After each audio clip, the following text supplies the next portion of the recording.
Hi, thank you so much for joining us here on Heroes of the Heart. We'll go into what exactly we're doing here in just a bit. Well, actually, right now. We are friends of our buddy John Sedlak, and we are here to play some D&D and bring some attention to a GoFundMe that is helping his family during a very rough time. The address is in the stream. It's http gofundme.com/daddydaughtersdance. Please go ahead and give there. There are some perks, which our DM will go into in just a second. Just to start off, though, I wanted to say that unfortunately, Jeffrey White died over the weekend. He went ahead and passed, and it's a tough situation. Cancer sucks, and the thing that I think everyone can take away is that when Jeffrey left us, he was surrounded by lots of love from his family and lots of love from people he didn't even know, who are friends with his kids, and especially John. John it's had a rough time, and one of the things that we came up with, specifically this was Lori's idea, was to play some Dungeons and Dragons in his stead and bring some awareness to his family's GoFundMe. And that's what we're here to do. We were all here for John's beginning his journey into Dungeons and Dragons, and we're here for him now. He's a very prolific player, and many of our first games, who you'll be introduced to in just a bit, have been in games that John is running. So this is to bring him some comfort and help all of us deal with a truly unfortunate situation. But as I said, Jeffrey was loved by so many people, and we are here to celebrate that and to celebrate our friendship with John. To that end, we are now here to play some Dungeons and Dragons, and it is on that happy, hopeful note that I turn things over to our Dungeon Master for today, Lauren Urban, aka Obo Crazy. Take it away, Obo. Oh, hey, look, I've got applause. I never get applause. That's actually kind of exciting. So, Jonathan, thank you for introducing everything. He mentioned that there were ways in order to participate in this game for the benefit of the GoFundMe. There's two different ways. One is that you can decide that your donation wants to go towards blessing a player. A $5 donation towards the GoFundMe and letting us know, you can actually say, yeah, I want one of these players to have a blessing from the gods, and they'll get a chance to roll with advantage at some point during the game. Conversely, you can decide that I need a little bit of help. I mean, let's face it, I always need a little bit of help. And you can give me a blessing, which is essentially a smite. You get a chance to give the DM a chance to roll with advantage, and I can choose to use that against one of the players. You can even say, I want this smite to go against a specific player. That costs a little bit more. Go to the GoFundMe that we've got listed on the page, make a donation, and then if you're here in the Twitch chat, you can just tell us right in the Twitch chat what you did. Don't actually post it to the GoFundMe. Just go ahead and make your donation, let us know what you did, and we'll make sure that that happens. The other fun thing is, as we reach specific milestones during the game, Jonathan will be interrupting the play to let us know if we've reached specific milestones, which for the moment we'll keep a little quiet because we've already reached a couple of them. And something fun will happen, something random, something potentially game-changing, breaking, crazy. So we'll see. So the more that we raise for the GoFundMe, the more chances of that event or series of events happening. And yeah, there's a couple that I'm kind of looking forward to and a couple that I'm scared out of my mind about. But with that being said, let's actually take a second and introduce our players. We're going to have 5 players for the first session, and then we'll be switching up a little bit for the second session. The game will continue. We'll just be swapping out some players. So let's have everybody kind of introduce themselves. Lori, why don't you go first? Hi, I'm Lori, and I'll be playing Nox, your bugbear barbarian. I'm somewhat a tame barbarian, except when I rage. So we'll be looking forward to that. I'm so excited to be a bugbear, and I'm so excited to be playing this game for one of our friends. So let's get going. Excellent. And Vicky, who are you playing today? Today I am playing another tiny barbarian, because that's apparently the theme of the day is we ragey people. I'm playing Kwanette Leaf Fry, whose name you might recognize as a little bit of a spinoff from Firefly. She is also very charismatic, very lovable until you make her angry. Then she will smack you with a smile on her face. Yay for tiny raging barbarian people. Izzy, are you also playing a tiny raging barbarian person? No, I am. Yay, something I'm the else. outlier now. I'm playing Delphin Inari, the high elf wizard who is a servant of Savras, the god of divination and fate. Ooh, I very was interesting. to do like a nice British accent when I'm her, but I realized every time I kept trying, it would like fall in and out and sometimes be Irish. And I was like, oh, I'll just speak like a normal person. Listen, as someone who does bad accents and falls in and out of them all the time, I give you permission to try as much as you want, and it's okay. No one will make fun of you, except we'll all have fun. We've got Mac. Why don't you let us know who you're playing today? Today I will be Dantic Ohalis, a human monk, pretty much styled as Saitama from One Punch Man. Except you're still only level 5, so probably no one punching. I mean, we'll see. It might take more than one punch, but I mean, the results will be pretty good.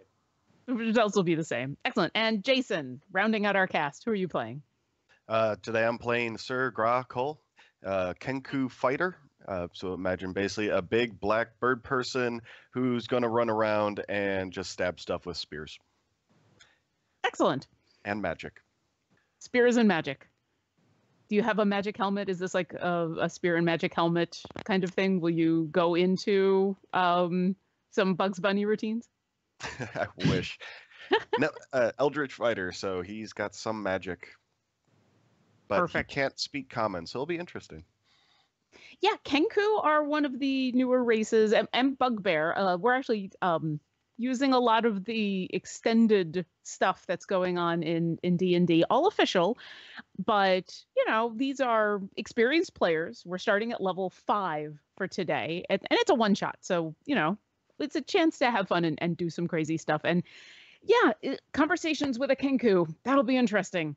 Speaking of conversations, you probably want to get going, but let me so here's my standard disclaimer for those who have never DM'd or had me DM for you, especially for one-shot games like this. I tend to run pretty straight out of the book, except for a couple of changes to the rules. Nothing major. Players already know about it. If you're watching the stream and you go, wait a second, that's not how, it's okay. It's okay. Shh. It's homebrew. Don't worry about it. If something crazy happens in the middle of this game, it's all just for fun. We're here just to entertain you guys. So don't worry about rules quite so much. I do have all the books, and I will be referencing them, but I also might just make up stuff as we go along. With that being said, let us move to a new location. And hopefully this will work. So you guys are fairly strong. You've been around for a little while, maybe not as a full group, maybe as individuals, or, you've known each other for a little while, and you're all hired mercenaries, people who have been experts at being hired out for caravans crossing the Platinum Passage. Platinum Passage is this long road leading between two of the largest cities in Galzera, Autumnwall, which is on the western side next to the ocean, and Tor, which is on the eastern mountains. And it's a dangerous, dangerous road, mostly because it's a giant desert. But caravans of merchants that can manage to bring stuff from Autumnwall to Tor, or the other way around, can actually make a lot of money. And those merchants pay really well to powerful, charismatic, incredibly adept mercenaries who are willing to guard their caravans. And today, you all find yourself in one of those caravans several days into your journey. It's been fairly uneventful so far. You're pretty happy with your companions. Some of you might know each other, some of you might not. Your employer is a dragonborn named Robar, and he seems to be an older, pretty wizened dragonborn. Seems like he knows what he's doing. He's got two of his cavern masters are a pair of dragonborn twins named Virdith and Wesseldrith. And they seem to keep to themselves most of the time, although they seem to be remarkably deadly. But it's only the three of them. They've got these three large caravans. And so the five of you have been hired to help protect these caravans as you march along the long road, or the Platinum Road. It's been a couple of days, and as the sun rises and heads towards the midday, it's always wise to get out of the sun before it gets to noon, because, oh, geez, it's hot. And so Robar brings you to one of these smaller oases just off the Platinum Passage. It's little more than a little tiny hole in the ground with some water and a place for you to park your stuff.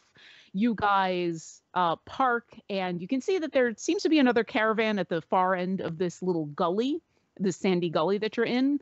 The water that's available is a little sulfur-ish, which kind of explains why there's not really a huge oasis market here. It's just kind of a way station. But, you know, it gets you out of the heat of the day. It gets you out of having to walk alongside these really smelly oxen that have been pulling these carts. And is there anything you would like to do?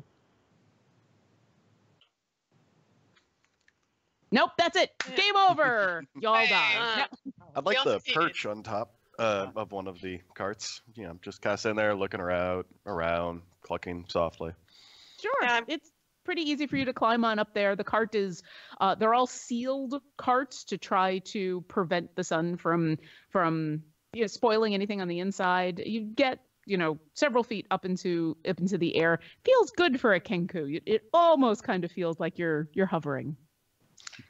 I'm gonna go ahead and send Devin out, have him do like just a nice swoop of the perimeter, and then come back and maybe grab a little shade. Okay. He's been flying around a lot, so I imagine he's probably pretty tired. Sure. He does a quick once over of your caravan of 3 carts. Seems to be, nothing special. The 3 dragonborn who are your guides and your employers are unhitching and feeding and watering the oxen. They expect you guys, as is what they've employed you to do, which is to keep an eye out for things. As Devin does kind of a wider sweep, he sees the brackish-ish water over to the right, which if you guys wanted to fill some water skins, you just have to, do some basic treatments to. And then on the very northern end of this gully, he sees 4 carts. Larger carts, the oxen have been let loose to just kind of wander a bit. One of the carts is all the way back in the corner, and the other 3 have kind of taken up defensive perimeter. You don't see anybody outside, which, as the noonday sun is approaching, is not terribly odd. You're kind of used to carts having guards of some sort, but depending on who's in these carts, they may have taken refuge. Could I have him go in a bit closer, see if he can see any signs of life or tracks or anything like that, just to see if there are actually people over there at those carts? Sure, have him roll a perception check. Our first roll of the day! And to interrupt just real quick, and I'm going to go ahead and raise my hand on my video so that I can be called upon like in school. But I just wanted to say that we have appreciated all of the donations up to this point before this stream. But we did want to call out our very first donation during stream. And that is going to be our good friend Josh, a.k.a. Blue Team, who has donated $30. And everyone gets a blessing. Yay! Thank you so much, Josh. Like I said, we'll be calling out different amounts. Although I think we'll have something to do here very soon. He says ominously. I will say, The very first roll of the stream is a 1. Yes! Natural Of course one. it is. So Okay. that's a 5 because he has +4 perception. But yeah, that was a 1. Perfect. I will say at this point, since we've now had our first roll, we'll keep this roll in the future. If any of you guys want to use a blessing on your rolls, I want you to say that before you tell me what the final result is. So and for those who've been listening, the blessings give people advantage on their rolls. However, we've got a natural 1. So what kind of bird is Devin? He's a hawk. He's a hawk. Oh, wait. There's a rabbit over there. He's certain you send him out to go fly over the cart, and the instant he starts to swoop on in that direction, he sees the first game that he's seen in probably 2-3 days of traveling through the desert, swoops down, and no, it's just a weird looking rock. Oh. All right, well, he's, now he's going to come back. He's done his look around and he's tired. Okay. I know at least that there are carts over there. I don't know anything more, so I'm going to let everyone know, hey, there's some carts over there. I didn't see any movement. So okay. Just As you be aware. As you say this, Robar comes on over and says, "Carts? Let me see." And he kind of peers a little bit and he says, they got any markings on them? I will let him know that my hawk was the one who was over there and didn't see anything. If we wanted to take a closer look, we'd have to go investigate. I don't know. We're only going to be here an hour or two. I don't think it's worth having any trouble for.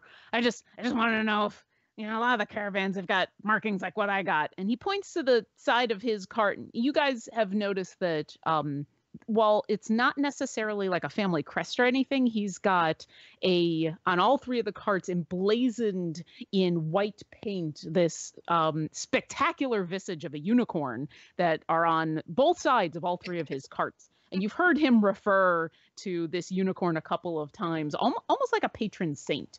And as you have come to get used to traveling the Platinum Passage, you know that this is a way that large caravans, especially if they end up intermingling with others on the road, they don't get lost, separated. They can kind of hold their way. And the unicorn seems to be his symbol. So he kind of glances over and says, "We're the only ones here. Let's just keep to ourselves." And he heads back over to his cart. Kaylee is a little curious about the unicorn. So maybe she's asking Robar, hey, is there a story behind the unicorn? Because it's kind of an unusual symbol around here.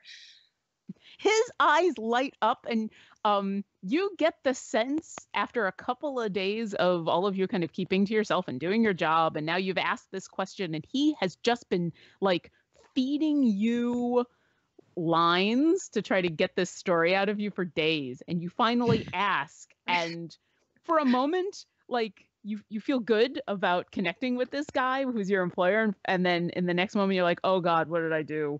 What's this story going to be? And he launches into this tale and he says, well, when I was young and I was still working for my headmaster and we were traveling the Platinum Passage, there was this time and where we were out in the desert and we'd gotten lost. The sandstorm had come through and just completely wrecked the passage. We had no idea where we were going, and we prayed to Bahamut. We used all of our resources to try to figure out which way to go, but you couldn't even tell north from south. It was the most horrible sandstorm we've been in. And then out of the darkness, out of the sand and the muck came this beast, this magical beast that I still think was sent from Bahamut. And you hear the other 2 Dragonborn that are in his caravan. You hear them just like sigh and roll their eyes and chuckle like, yeah, sure, whatever. And Robar goes on and says, this beast never approached us, never came within more than 20-30 feet, but we could see it as clear as if it was standing right next to us. And I heard in my head, I heard its voice, and it says, I am Andahar, and I will lead you to safety on behalf of Bahamut. And we followed this thing for days, and the next thing we knew, we were in Autumnwall, and it disappeared just as we crested a ridge, and it was amazing. It was fantastic.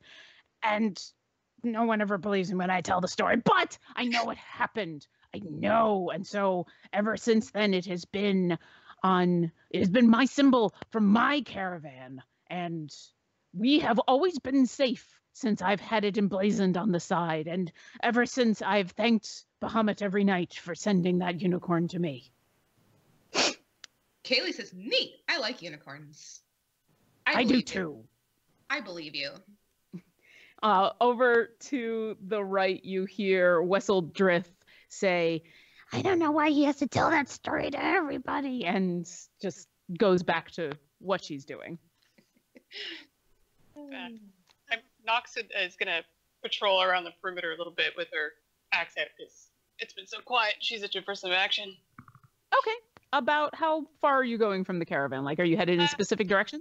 Yeah, I'm just sort of going to head towards the other caravan partially, like maybe about 20, 30 feet out, and then circle back around the side, like this way. Sure. Roll a perception check. Alrighty.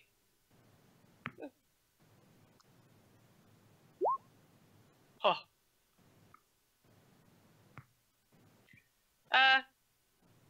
Yeah, we'll stick with that. I'm a bugbear. All right. As you kind of approach the caravan, what was your number, by the way? 8. A glorious 8. Perfect. Having heard this story, you kind of head in that direction towards the caravan, looking to see if there's a symbol there, if you can see any people, if you can see any beings or monsters or anything.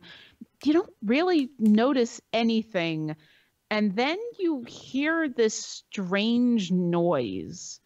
And all of you actually hear it a moment later. It's kind of this high-pitched whine that all of a sudden just explodes into a rainbow of color and light. And suddenly, out of nowhere, it seems, out of the very cloudless sky, appearing before you in the glory that was just described, is a giant unicorn. Lands right kind of in the middle of all of you and gives Robar a wink and says, Hi, I am the great and glorious Endahar. You have summoned me here right now. Robar, his eyes wide, his jaw agape, his silver scales just like gleaming in the sun, points to Endahar and says, I knew it! I knew you were not a dream!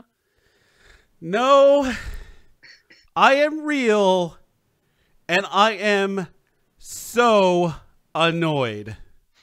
What? You guys just think you can summon us whenever you want. I could be doing unicorn things. Do you know how delicious celestial flowers are? No comparison, no paragon in this mortal world.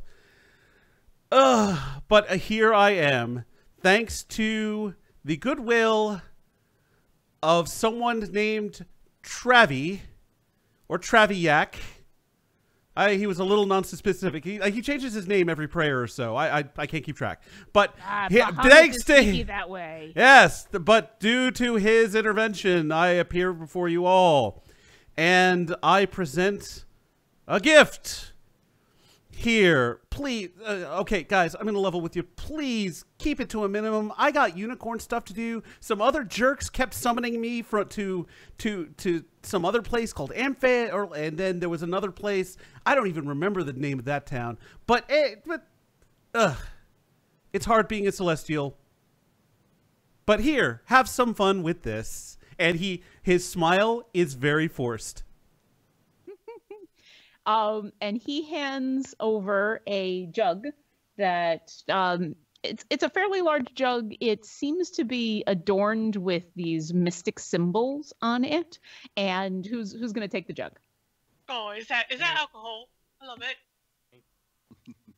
I'm gonna come over. I mean, a magical unicorn appears as, a practicing mage. That is definitely very interesting to me. Everybody rushes over. Poor Robar, who's been like gobsmacked by this patron celestial of his, doesn't even manage to get off the cart before you all are grabbing this jug. Who's actually the first to take the jug? I'll grab it. Okay. And Andahar, you've done your duty, and Bahamut thanks you. Thank you. I as a celestial, I know it's my duty to be a paragon of good and virtue, but seriously, guys, let's keep this to a minimum. I'm watching all of you, and he doesn't look at you. He points his horn at you. He's just like at each of you, and then he starts clopping back. He clops back and a little bit, and then looks around and sees that he's not disappearing. So he clops backwards behind a tree, and then you see his head stick out. Well, first he actually makes a tree appear, and then he goes behind the tree, because it's the desert. There's no trees here. So suddenly there's a tree, and you are all, it's like one of those magic tricks, and where you know that you're being directed to look at something when you should be looking at something else. But oh god, a tree, unicorn behind a tree, and they're gone. And you now have this jug of something. All right, You want to see that pointy give it a pokey? sniff. See what it is. Yeah. I put my you- big bugbear face over it. You pop the cork on it, and you get a couple different flavors or scents that come towards you. There's definitely a very strong banana flavor scent coming off of it. There's also a fermented component. So obviously whatever this is some kind of alcohol. And when you look in the jug, you can see it's a tan jug, and the sun manages, maybe through divine intervention, to gleam in just the right way into the jug to see it's this pale green color. Gra is going to tell everyone, I'm not sure if this is magic or poison, but I'll find out for all of you. But none of you understand what he's saying, as he sticks his face into the just jug and kind of clucking at laps up us. some. Well, okay, so in fairness, Kenku, they can mimic any of the sounds that they've heard, and that's how they speak. So you've picked up enough words in common and in a couple different other languages that you can, level 5. You've managed. So he says this to you, and it's in these broken words, as though someone has cut and pasted about 13 different people all speaking into individual words. But he lets you know this. 6 is beacon, and I'd love for you to roll 2. Go ahead and roll 2d10. Whoops. Don't add anything, just 2d10. I'm in the wrong sheet. There we go. Trying the roll in Skype doesn't work. No, Skype hasn't started that yet. 2 8s. Okay, and oh, all right. I get to roll now. This is exciting. Oh. all of the rolling is happening. So for a moment, you feel this really warm liquid with a very distinct banana taste flow down your throat. It's delicious, and it's very strong. You feel the intoxicating effects almost immediately, and you kind of stagger for a second, and then reach out as you almost feel immediately drunk. It's weird. And you reach out and kind of steady yourself on Nox, who feels the effects of a spell come over her. And Nox, you suddenly levitate a couple of feet in the air as you suddenly find yourself able to fly. What? I'm magic. Oh. This is Look so at me. disappointing. So I for the was next, gonna say, this is exciting. yeah, it's kind of, you feel a little sad that you drank this thing and then you were able to bestow fly upon someone else. Your lifelong, the dream of your people was to fly, and now all of a sudden this creature can't. That's like the saddest story. Just Oh, I'm gonna wander over here a bit and just. Wait, come I'm back, just gonna buddy. go don't sit. take the drink with you. Leave it. Oh, I with set you. it down the drink out. Okay. In disgust, he puts the drink down and wanders off. So, Nox, you do for the next 10 minutes. You are able to fly. The target gains a flying speed of 60 feet for the duration. So you want to mark that down for the next 10 minutes. Right, I'm gonna go ahead and pick up the jug. I've seen magical drinks before. Once I stopped at a mage's college in Waterdeep. They are always very curious. I would like to find out more, and so I'm gonna take a drink. Okay. You're just going to drink, or did you want to actually inspect it first? I mean, I can inspect it, but I definitely want to take a drink after. Okay. I'll give it a look. Go ahead and roll an Arcana check. Ooh. Ha ha ha. Nice. This is something I'm good at. What'd you roll? I've rolled a 19. Oh, you've heard the stories in Mage's College of Sorcerer's Sweat. You've never seen it. You've never drank it. And you know that it can be as dangerous as any other magic drink of any kind. But, ooh, some of the late night stories you've heard. What's life without a little bit of risk and adventure? Take a drink. All right, go ahead and roll 2d10.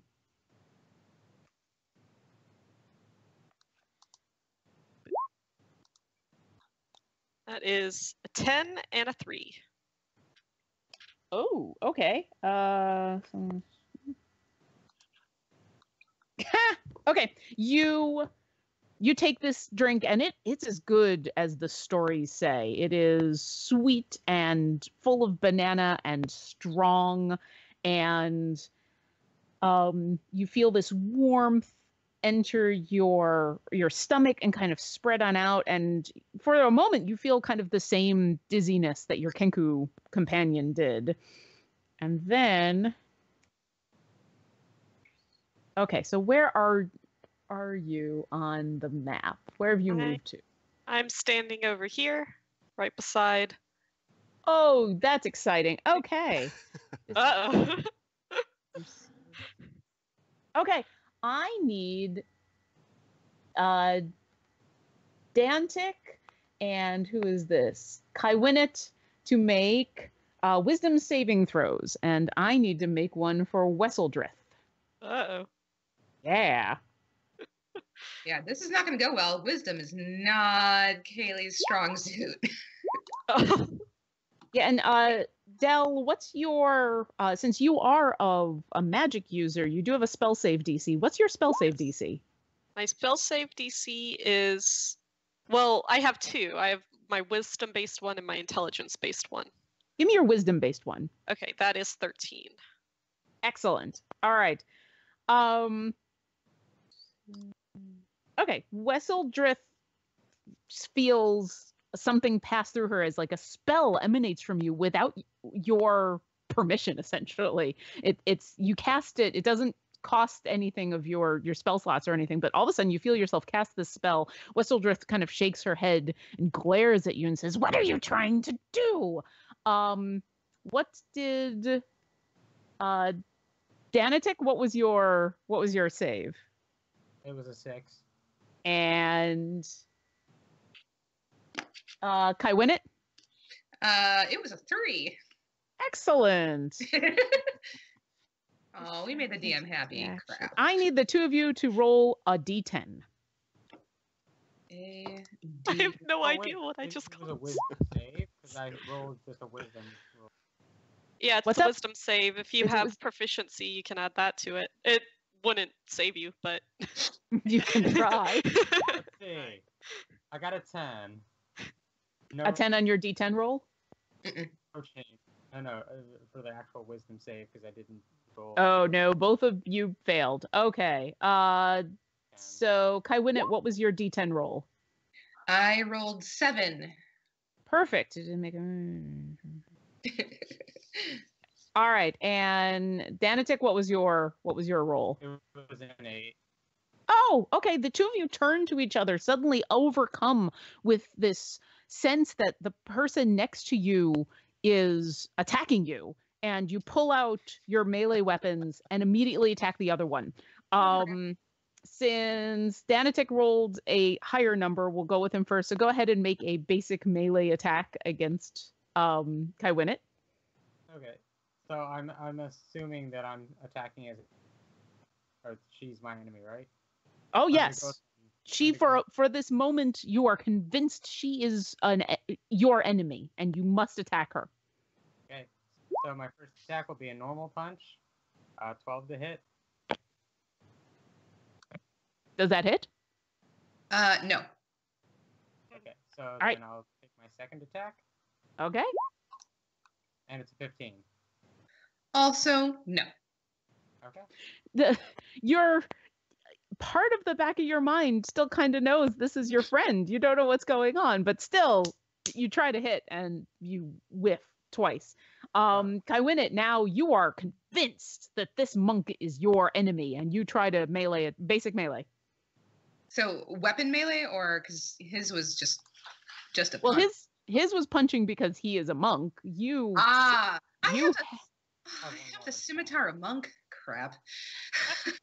well you can try. She does not like the fact that that she was just swung at. Plus, she's pretty sure that her buddy now is definitely trying to kill her. So out comes a scimitar. Oh, What's your roll? 8. I don't think that hits. I hope not. Yay. Okay. Yeah, so for a moment, the two of you are overcome with confusion as you are convinced that the other one is an enemy. And as this moment passes, you find that to your horror, you've attacked each other, and yet to your embarrassment, you've both missed. And as the fog clears from your mind, Dell, you recognize immediately that this was some form of confusion spell that you just cast over everybody, and everybody kind of calms down for a moment. While this funness happens, meanwhile, it looks like Nox and Grak have wandered off towards the other carts. Yeah, I want to see if the unicorn's over there. I think maybe he's traveling around. I want more magic in. Okay, go ahead and actually, since the two of you have moved towards the carts and are kind of over in that direction, go ahead and roll perception checks. What are the rest of you doing meanwhile? Now that you've been overcome with this confusion. Kaylee feels kind of bad that she tried to smack her buddy over there, and so she says, "Hey, buy you a drink." Gestures towards the jug. Yeah, Dell's gonna go, wow, this is fascinating, but also quite dangerous. So she will hand the jug over and then just back away and watch. Okay, before you get a chance to drink, what was the perception checks that we got from Nox and Grak? So Greg is he's so sad. He's just looking off in the distance as the Dawson Creek theme song plays behind him. He rolled a 3, natural 1 plus 2. He really wanted to fly. I feel so bad for him. This is the saddest bird ever. Nox, what'd you get? Nox, doing a nice loop-de-loop, has a 19. Okay. Yeah. So, Grak, it's as you trudge behind your flying friend, feeling really low. All you can see are the sand and the rocks at your feet, which are sadly still stuck on the ground. Nox, you glance over back towards this group of carts, kind of curiously, still looking to see if you can see anybody. You don't see anything. And then you hear something. Some weird thumping noise. It's this low thump, thump, thump, thump, thump, thump, thump, thump, thump, thump, thump, thump, thump, thump, thump, thump. And it's not very loud, but it's getting faster and slightly louder, and it seems to be coming over from the carts. Oh, that's creepy. I'm gonna get I can't see anyone though, just the thumping. Yeah. You see no one except the people you've come here with. Nobody around the carts. All right. I'm gonna turn back and swoop and try to pick up Grackle and fly him back to the group. Okay. Roll a strength check. All right. Grackle, how heavy are you? 100 pounds. Yeah. Okay. But I count as a size larger than a bugbear, so I can lift quite a bit. 13. Okay. You're not used to flying, so picking someone up to fly with them is a little awkward, but you do. You manage to pick Grack up, and the two of you swoop back to your own carts, where you can see your friends are now ashamed, embarrassed, upset, and maybe a little drunk. And I am really, really happy now. As we're flying, and be like, "Look, buddy, you're flying," and then I. Did we just see like her fly in with a Kenku going wee? Eagle! Whee! So I'm gonna put him down gently, and then I can't land. I'm still floating, I assume.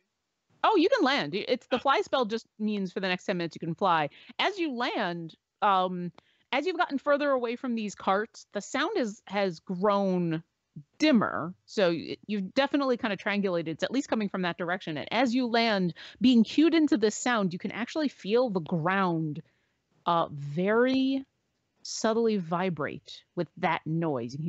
You hear the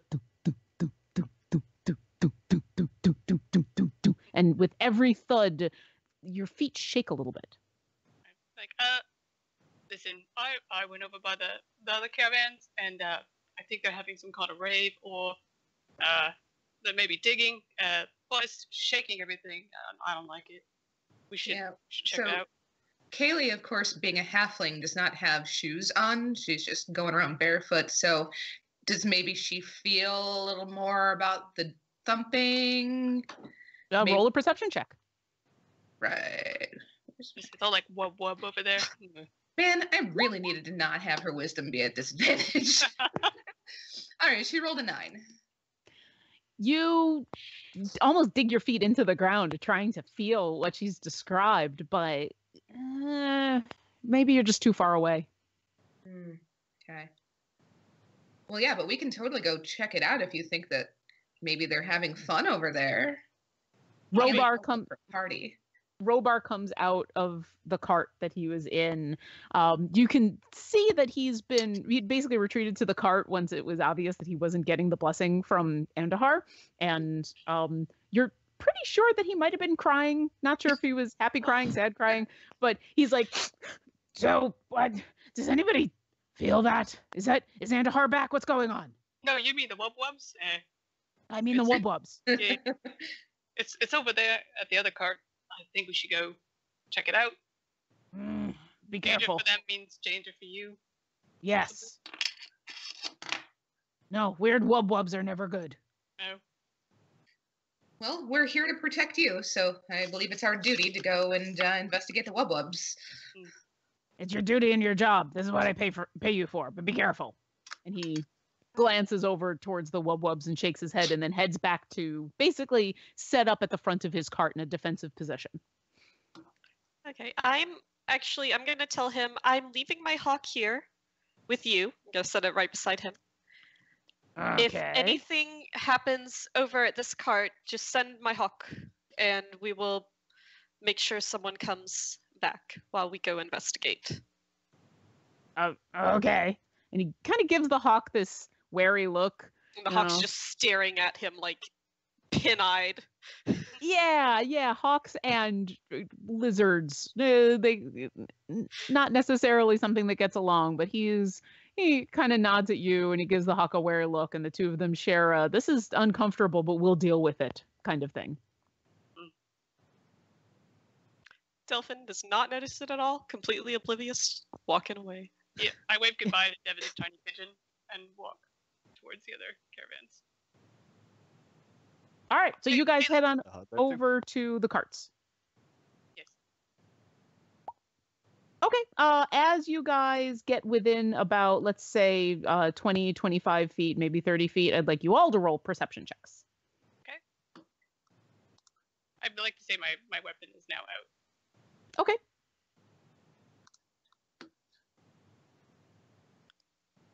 Wow. All right, 19. Yeah, I rolled 18 as well, so Kaylee feels something now.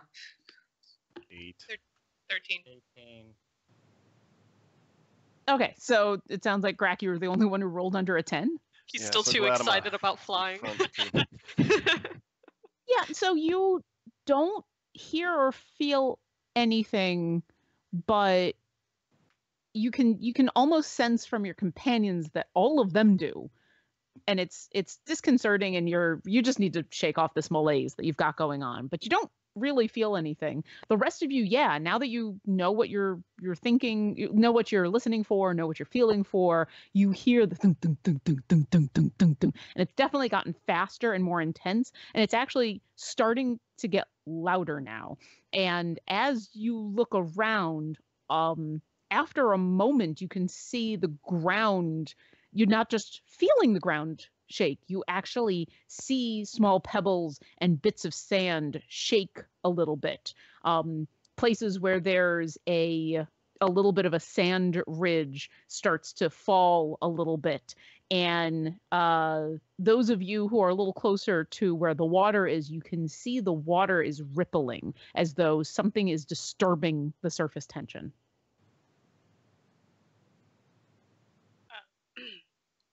Well, which way? Water or caravan? Like, so we can't tell what direction it's coming from. It's just there is. It seems to be coming from Outwards? the direction of the other caravan. And it just so seems to have gotten loud enough and strong enough that it's starting to disturb, even as far away as where you guys are, where the water is, that it's a visible disturbance, not just something you can hear or feel. Okay, I say we continue on and investigate this caravan. Yeah, Kaylee's gonna start to sneak up All sneaky like. closer. Yeah. I'm gonna go left a little bit. Okay, if you guys are trying to sneak, I would love some stealth checks. Got it. Stealthy, stealthy, stealthy. Stealthy. Everybody being stealthy. Oh, yeah. I am not. Talk, Well. talk. Even with disadvantage, the exact same number. All right. I rolled 15. 14. 17. And 11. 11. All right, you guys are doing a pretty good job of staying quiet, walking in the sand, not the rocks, being super careful about your approach vectors. Even though you still don't see anybody, you're trying to keep your lines of sight to a minimum. I need to. So can we see anything what do we see as we get closer up? Okay, so you guys see a couple of things at this point. As you move within a few feet, you can see that these carts themselves they're less merchants' carts and almost battering rams. They are just solid pieces of wood on wheels. The actual pack animals, the ox that had been pulling them, are more built for power than for speed or for endurance, which is a little weird out here in the desert. And they've kind of wandered away, spooked by this noise. You can see the three that are forming the outer edge of where the four of them are circled around. They have no windows, they have no doors that you can see anyway, and they are ramshackle in appearance, almost as though that they were thrown together. You can see a little bit towards the back one. It is obviously much larger than the others, maybe twice the size, but built in a similar manner. It is giant planks of wood, dark stained, very kind of still ramshackle put together. You can see where some of the pieces are actually like pushed together, unlike the carts you guys have been riding in that are very nicely crafted. These almost look like haphazardly thrown together, but just huge blocks of wood. And as you are peering through, let's see. Yeah, go ahead and can I get a perception check from Danatek? Am I pronouncing that right? I feel like I fail miserably every time I do. Dantic, yeah. Dantic. I'm going to write that down. Perception. Go ahead and roll a perception check for me. 22. Excellent.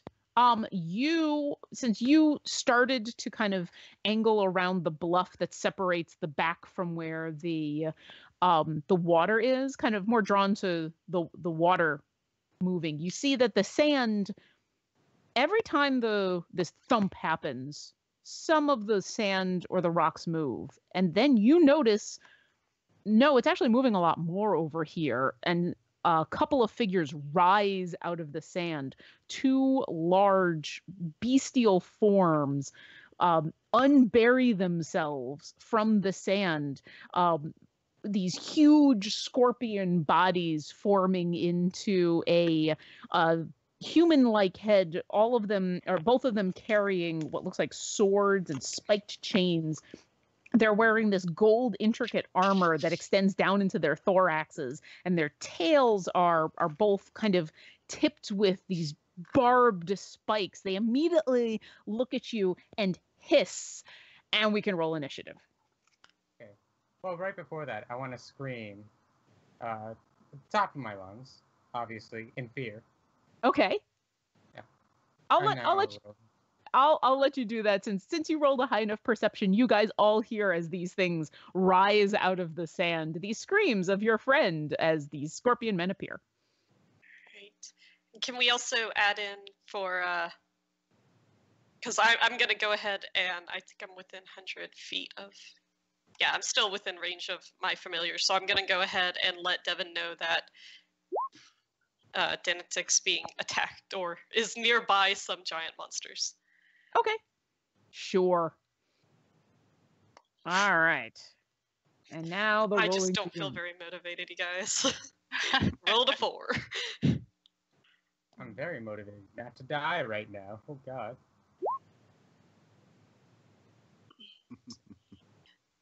And now this is the time where everybody's rolling all at once, and oh God, I can't find my initiative. There we go.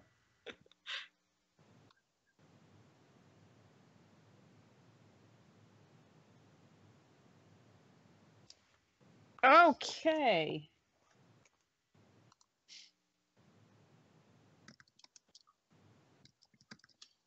So if we've all got rolls in Grack, what's your initiative? 15. And Nox? 16. And Delphin? 4. Oh, that's nice. Let's actually add these in. All right. And Kai? I'm assuming that's me, 19. Oh, sorry. All right. Kaylee. So Kaylee. Yeah. Kaylee, K-Winette. Kaywin. Okay. And Dantic? 25. And it looked like Devin got a 22. Yes. All right. Let's get these in order. Okay, as these horrible scorpion men rise out of the sand, making your monk friend scream like a little girl, Dantic, it is actually your turn first. What would you like to do? I am going to dash up here to this one over here. Okay. And then I'm going to attack him with my normal punch. Hey, 23 to hit. Oh, yes. You land a solid blow. Alrighty, and that'll be 8 bludgeoning damage for my first attack. Okay. And then I'll take my second attack, again with a normal punch. 26. Oh, that'll hit. Alright. And that'll do 7 bludgeoning damage. And for my bonus action, I'm going to use one of my key points. And I'm going to take a flurry of blows against him. So that'll be 2 more attacks for my bonus action. Sure. They're both unarmed strikes, so they'll both be my normal punch again. And oops, one sec. So many screens. 11. Now that one misses. Okay. And then the last one will be a critical. Oh, Yes! nice. So you bam into this thing, feeling kind of some of its weak spots. You probe into another spot with your third blow, and that's armor. You're not able to get through that. But now that you've kind of sussed out this thing, you come in for your final blow, and it's this mighty crack to the sternum. Go ahead and roll lots of damage. It'll be 8 bludgeoning damage. Nice. And with flurry of blows, is there anything else with that? No, that's everything for that. But I'm going to back up another 15 feet. Are you disengaging, or are you just going to back away? Because if you just back away, he gets an attack of opportunity on you. I'll use up another one of my key points and for patient defense. And Okay. Patient defense gives you its disadvantage on all attacks against you. So he still gets an attack, but it'll be a disadvantage. I mean, step of the wind. So I can disengage and get away. All right. That'll be my Dantic turn. rushes up to this scorpion creature, feeling a little self-conscious that he had just screamed like a girl when he saw these things. Bam, bam, with bam. And this thing is, you've pummeled it pretty good. It's still standing tall, but it's giving you a look like you are worth its time and effort. If that's all, Devin gets to go. All right. Devin is going to fly over. Let's see. I think with a dash, he can get all the way over to me. Okay. And I am going to... Well, Hulinda's turned by me. All right. Devin just darts across the battlefield super fast. Kaylee, it is your turn. All right. Kaylee is going to move here. Oops, need my arrow. There's my arrow. And her wee little stumpy legs can only get her to about here. Okay. So she is going to attack the same one that oh shoot, what's his name? Dantic? Max character. Yeah, Dantic was attacking. And she's going to do a ranged throw with her ranged weapon. So she's going to take a shot with her crossbow. Sure. Crossbow time. Crossbow time. Crossbow rolled a 10. Yeah, you didn't see Dantic attack, or most of his attacks, so you weren't able to see some of the weak points, and it goes ding off the armor. Shoot. Well, I do get a bonus attack, so we're going to fire off another shot from the crossbow. Sure. And roll a 10 again. All right. Now, this time, the monstrosity actually pulls up its sword and knocks your arrow out of the air as it saw the first one and kind of expected the second. Anything else?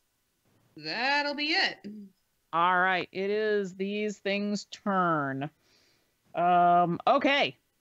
This one, the one that Dantic attacked, is super upset. Or the one that both of you attacked, actually.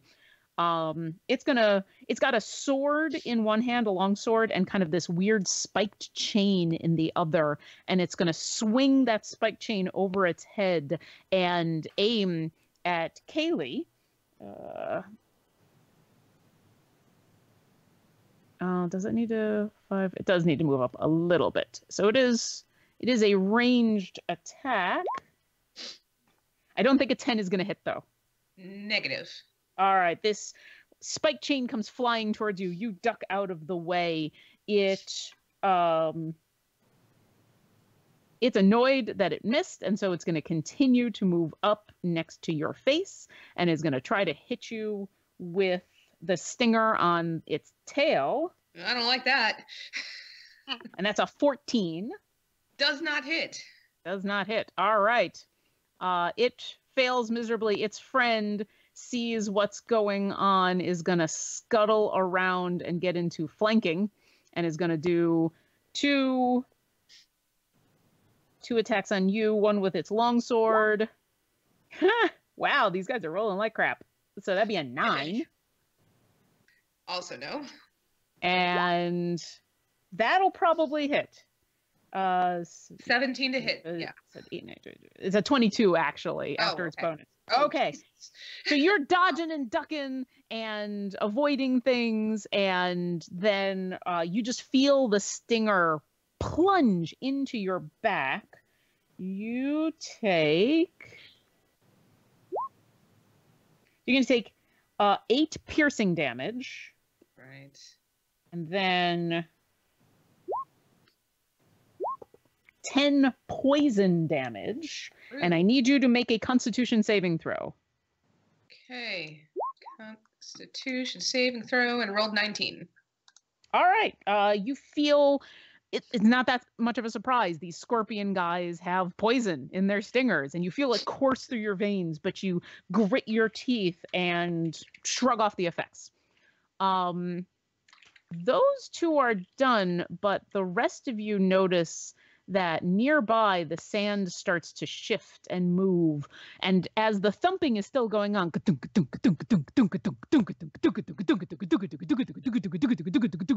and from the opposite direction of where that noise is coming for, 2 more of these guys rise out of the sand, horrific visages twisted in annoyance and anger, and they are going to scuttle up.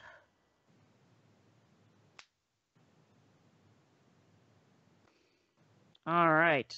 The first one is going to be on Grack. He's also got one of these spiked chains. He is going to try to lasso you with it. It's a 22. Ow. All right. So you take 7 piercing damage, and you are now considered grappled. All right. Is a large or small? It can't be a spectator. Okay. And then since you are grappled, it is then going to close in on you because you are considered restrained as this chain wraps around you and makes it super difficult for you to move. You're considered restrained, which means you can't move, and you have disadvantage on attack rolls and dexterity saving throws, and attackers get advantage. So he is now going to try to bring his longsword down on you. But what is that? 6? It's 11. No. All right. He was happy to just get you in his spiked chain. This other one is going to try to do the same to Nox. Nox, are you flying or are you on the ground right now? Oh, I'm flying. How far up? I would say I want it to be high enough up that I could see over into the caravan. So I'm probably at least 30 feet up. Okay. So he actually can't attack you, so he will move to there and go after Delphine, it looks like. Same thing, spike chain. So that's going to be a 15? No. All right. He misses with that. Goodness. He's going to move in and try to hit you with his stinger. It's a 14. So these guys don't manage to do very much. And the noise continues. Nox, it is your turn. Right before that, sorry, I just wanted to interrupt real quick just to call out some donations that we've had. Sure. Our good friend Keo has made a very generous donation, so thank you so much. A gentleman, Patrick Duke, also made a donation, and we do thank you for that. And who I assume is the dad of our very own Izzy has also made a donation, presumably to help out her daughter and have his daughter's character not die. Anyway, thank you, everybody. Thank you so much for your support. And now, back to the combat. All right, Nox, it is your turn. Great. All right, I'm seeing these guys are attacking my friends, and they've chained down my bird buddy. So I'm going to fly around and land behind this dude, and I'm going to go into a berry rage, my bear totem rage. So my claws get a little longer, my teeth get a little more snappy, and we're ready to go. I'm going to go after him with my great axe. Okay. 16. That hits. Roll damage. Okay. For 13 slashing. Yeah, and this thing makes this high-pitched kind of as you slash into it. Okay, and then I'm going to take my second attack, do the same thing. We're going to good 1-2 punch, except with axes. 18. Punching with axes. And yes, an 18 hits. All right, that's 7 slashing. Oh, sorry, Nice. that's the wrong one. I'm sorry, that's my hand axes. Okay, so 25 with the great axe instead. Okay, that also hits. For 11 slashing. 11 Sorry. slashing. All right. Yeah, you slash twice into this thing and just cleave into its back through some of its armor. Anything else? No, I'm ragey and I'm there, ready to All right, Grack, it's your turn. How's he looking, the guy who's grappling me?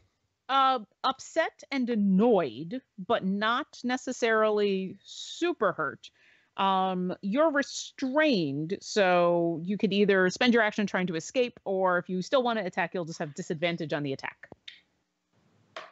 Okay. Greg is going to be restrained and just look at him, smile, and using a blessing of the gods, attack. This would be the with- perfect time to use a blessing. He is going to look at him and, in a broken phrase, say, "Witch bolt." Oh. And he's going to fail. Oh. Sorry, that was for damage. Oh, thankfully that was for damage. Oh yeah. Yeah, you should attack first. I'm screwed. Does he have advantage because I'm there, or no? Because he's grappled. With the witch bolt, yes.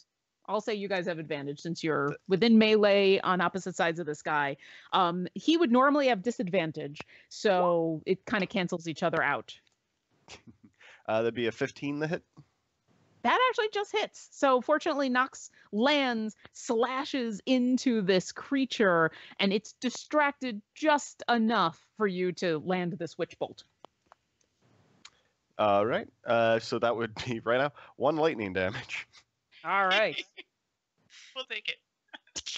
Lightning courses through it. Does a little bit of damage. Anything else? That's it. All He's gonna right. wiggle a little bit. Not be happy. Not be happy. All right. Delphin. All right, I'm going to take a step here. Okay. And I am going to cast Thunderwave. So they'll need to make DC saving throws, but I don't like this guy being beside me, so I call upon Savras to help me in my time of need, and that one beside me is going to roll a 7. I'm gonna wait. So what's going on? I have my arcane tradition is divination, and with that I have an ability called Portent, and I roll 2 d20s at the start of the day, and at any point I can replace any attack roll, saving throw, or ability check by you or a creature I can see with one of my foretelling rolls. So my god essentially is intervening and saying, you are rolling a 7, because that is one of the 2 Portent rolls I have today. All right. So the one will automatically fail, the one that's next to you. The other one, what saving throw is this for? DC 15. It's a wisdom. Wait, no, sorry. Wisdom save. All right. So this horrible scorpion creature digs its feet into the ground and at first fails, and then it's going to also call on its own blessing from Jeff, aka RVB Sniper, and it's going to roll again. Yay! Oh. Yay. That's a 12 though, so I think it's still going to fail. Yes. All right, so that's... And then two. does that all creatures or is that all allies? Well, so it's in a cube. So the cube, I will draw it real quick, is like... It's basically going to be this big. So, I mean, my hawk is just circling in the air, so I don't think it's going to be within the 2020 cube. No, if we're saying your hawk is far enough away, that makes sense. All right. Yeah, he's been circling in the air, so it's just going to be those 2, fortunately. Sure thing. Go ahead and roll damage. And then right. tell me where they get pushed. 2d8 is 5 damage. Did I have that right? And they'll get pushed 10 feet backwards from me. All right. Let me make sure I have that right. So 5 damage. Grack, as this thing gets pushed away from you, you feel the spike chain loosen as it's forced away from you and you are freed. Yay! Woo. Huzzah! Bird buddy. Huzzah. 5 feet, you said? 10 feet. 10 feet. So he's going to go to there. Ow. 5, 10. They get Alright. pushed. Well, I guess I don't know what like it just says they get pushed back, so I think because it's emanating from me, they would be pushed straight backwards from wherever they're at. Basically, they get pushed away from you as far as the spell says in a direction that they can move. So they obviously they can't be pushed through a wall. In this case, Nox is there and you can't force movement through an enemy player, so he kind of ends up, it's still away from you, but it's in a slightly different direction. Okay, I just figured they would go straight backwards. They kind of win on angles. Oh yeah, because the one was at an angle to you, so it's straight back away from you. So you go poof, and they all just as far away and as a direct a line as possible. So yeah, yay right. for angles. Anything else? Yeah, I mean, now that they are not near me, I'm going to use my movement to back away. Let's see. Where would be safe for me to go? I can go like nowhere is safe. Here. Maybe here. This one now worries me, but I'm at least far away from them. Sure. I think that's all about right. as far as I can go. We're back at the top of the round. Dantic, it is your turn. Okay, so yelling in fury, "No, Kaylee!" And I come dashing up to this guy, and I'm just gonna wail on him with my normal punches. Okay. Did you want to move into flanking? Yeah, you should go one square to the left. Yeah, there we go. There you go. I may be evil, but I'm also a kind and benevolent DM. So 16 hits. So 16 hits. Deal the damage, 7 bludgeoning damage for that first attack. All right. And then my next attack, again, I'm gonna go with that normal punch, 27 to hit. Definitely hits. Woo! Yes. That's a heck of a punch. 8 bludgeoning, and then my bonus attack will again be an unarmed strike. So 17 to hit. That hits. You found all the Awesome. weak spots in this armor. And that'll be another 9 damage. All right. And then I just say, "Hey, Kaylee, if you can, throw some of that juice my way." It sounds like he deserves it. All right. Bam, bam, bam, bam, bam. You just pound into this thing.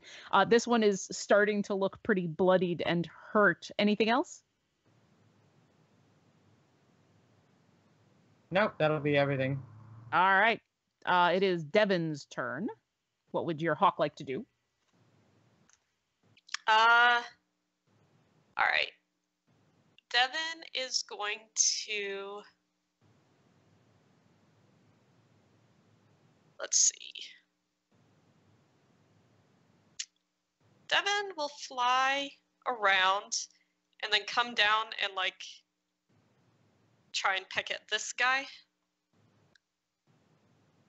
Okay. Beside Nox. So, let me... Sorry, I'm now dealing with 2 character sheets. Can familiars attack? I didn't think they could actually do an attack. He has talons that he can use as a melee attack. Oh, okay. So he can come down and essentially he's just trying to scritch at him. And really he's just, he's going to do it because he's here, but he's really just positioning himself to distract this guy so that when Nox attacks next, she'll have advantage. That makes sense. So he's going to scritch. Both are 10s. Even with this is the second time when I've rolled with advantage that I've had. Yeah, those little number. talons just can't seem to find any purchase. The back of this thing is fairly well armored, and as it's swooping around trying to avoid tails, trying to avoid claws, doesn't make it through. All right, anything else? Nope, he's just gonna sit there and squawk at Nox. All right, Kaylee, it's your turn. All right, so Kaylee, having now gotten the crap minorly kicked out of her, not real happy about the whole scorpion sting thing, is raging.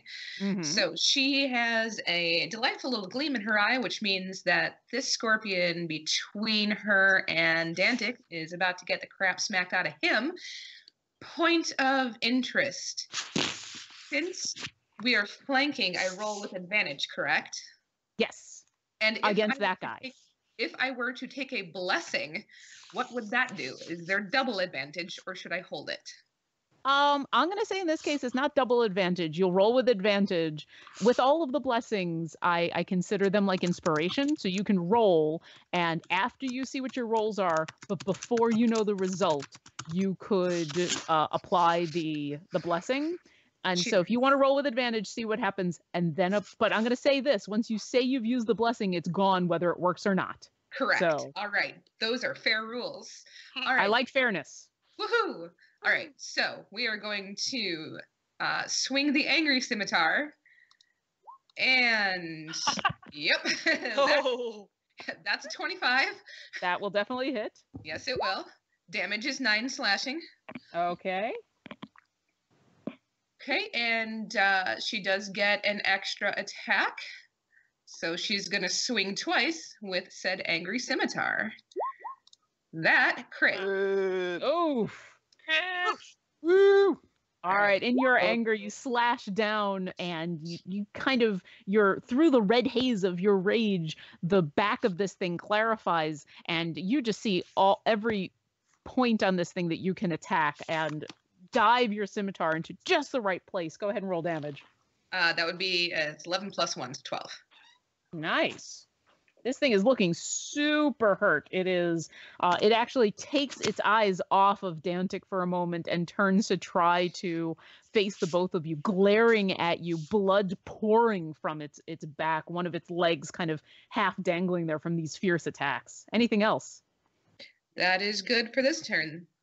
All right, it is their turn. So the one that you two have been pounding away on is super unhappy, but it is going to stay focused on Dantic, and it is going to first with its long sword.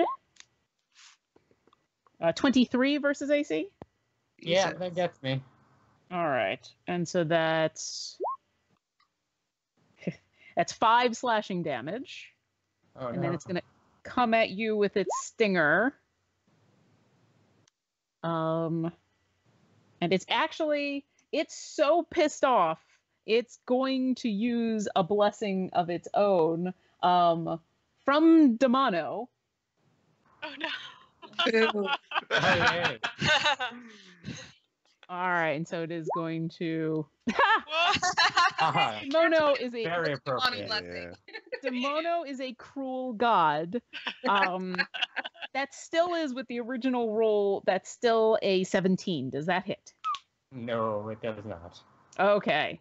He is going to start cursing Demono's his god Demono and maybe think about moving to a different god. The one next to Kaylee is going to do something similar. First with the long sword. That'd be a 25 to hit. Ow. Okay. That's going to be 5 slashing damage. And then the stinger comes out. That would be a 20, not natural. Ugh. Ow. Yeah. All right. You're going to take 7 piercing damage. And then 9 poison damage. And I need you to make a Constitution saving throw. All right. 21. Yeah, you are not affected by this poison at all. The one that is over between Knox and Devin. How smart are these guys? They're not very smart. Okay, this thing is going to ignore the hawk, and it's going to move around to there. So I don't know if Devin wants to take an attack of opportunity on it. Sure. Scritches, tiny little scritches. Little scritches.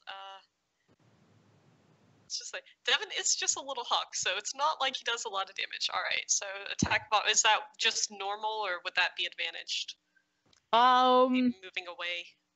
I guess it's not really in line anymore, is it? He would get the attack while he was still within 5 feet, which means he would get it with advantage. Yes. Okay. 19. That does hit. Go ahead and do Guess little how much hawk damage he scratchy does. damage. One All right. slashing damage. You take off a scale of this scorpion as it moves around to there. It re-grabs its spiked chain, and it is going to attack Nox with the spiked chain. When he moved away, don't I get to attack him? Or do I have to wait? Oh shit! He moved around you. I mean, for him to be. Sorry. I was really excited for like 2 I know, right? He is smart enough to not get an attack of opportunity from you. That'd be an 18 to hit. It hits. All right. So the spike chain wraps around you. Why aren't you rolling? He doesn't want to hurt me. It's okay. There we go.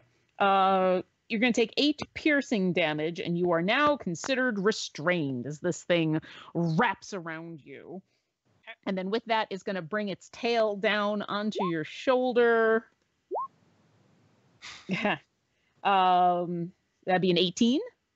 That hits. All right. You're going to take 8 piercing damage. Okay. 5 poison damage, and I need you to make a Constitution saving throw. Hold on, let me just get I all am that damage so in there. glad I beefed up Kaylee's con. So glad. Hold on here. I don't have advantage. 13. Yeah, you manage to feel the poison course through you, and through your anger and rage, shake it off. Shake it off. Finally, this one that got pushed away is super upset. It's going to move to there, and it's going to pull out that spike chain again, and it's going to try to attack Grak with it. That's an 18. That'll miss. Oh, he is upset with that, so he will finish his movement coming towards you, and here comes the tail. Well, that's going to miss too. The 18, then the 17 will also miss. But he is going to use one of his godly inspirations. Mo what? He calls out. And he misses. So, horrible round for the Scorpion men as they mostly fail miserably. Nox, it is your turn. All right. Got me wrapped in his chain. I'd like to try to bust out of it. All right, give me a strength check, I believe it is. Alrighty, and I'm going to think of a very strong warrior I once knew by the name of Jeff. And I'm going to use a blessing of the gods to use that strength check. Okay. So if this is crap, here we go. 24. Oh, yeah. Strength. You bust through that chain and are free. Alright, I'm going to use then my extra attack to go after my buddy here, right in front of me. Oops. Okay. Sorry, 18. That will hit. Okay. 18 slashing. Oof. Even with the off? Wow. All right. It's left with its dangling chain and a giant wound across its front. Anything else? That is... I will just roar in his face. Like, roar! It hisses back. All right. Grak, it is your turn. How's that one on Nox looking? Still angry? Oh, yeah. They all look super angry and super pissed. The one on you is super pissed. The one on him is super pissed. I'm going to continue my Witch Bolt, which is still connected to him, and just roll my damage. Okay. 12 lightning damage to him. All right. As he goes to hiss at Nox, your lightning courses through and he goes... All right. Anything else? Just going to move around to here. Move behind him. All right. Come on. Where's... Sorry, my Roll20 has just seized up. Delphin, it's your turn. All right, I am going to step around here. Let's see. So Also, for those of you who are raging, sorry, I'm going to interrupt for a second. I'll let you finish, but for those of you who are raging, if you take half damage from something, I'm trusting you to do that math. And so, yes, I know some of this is piercing, slashing, and bludgeoning. I'm letting you know what kind of damage it is. If you're taking half damage, I'm just trusting you to do that math because, oh my God, I got enough to take care of. Delphin? All right, I Go for can it. see Kaylee is getting pretty hurt, so I am going to, this one attacking her, let me just make sure that I'm understanding the spell correctly. I'm going to cast Tasha's Hideous Laughter. So Ooh. on this one that's at the bottom here. All right. So And it what's needs the to make saving us- throw? A wisdom saving throw. All right. Wisdom saving throw. That'd be a 19. Okay. It is smarter than it looks. It is smarter than it looks, and so it saves. Yeah, you try to make it go hysterical laughter, but it just ignores you completely. Anything else? Let's see. I think that's really all I can. Let's see. Hold on. Let me check one thing. Yeah, that's all I can do. Okay. At the top of the round, there is a sudden burst of rainbow light, and the air around you gets it's weird. It's kind of like this blue sheen on everything. The scorpion men seem to freeze in time as suddenly in between all of you is the familiar form of the white unicorn, who drops to the ground kind of next to where Devin is currently hovering about and glares at all of you. Andahar says, well, thank you for summoning me real quick. I wanted to also thank Mikey for his support, and I'm going to turn it over to Jonathan, the actual player, for a moment. Hi, Jonathan, the actual player here. Real quick, we have a very, very, very special guest to join us and say a couple of words on the stream here. We have the man himself, Carlton Tanks, John Sedlak. Hey! Hello. Hey. Just wanted to take a minute to thank you for all the love and support you guys have been showing over the past few days. It's been a rough time.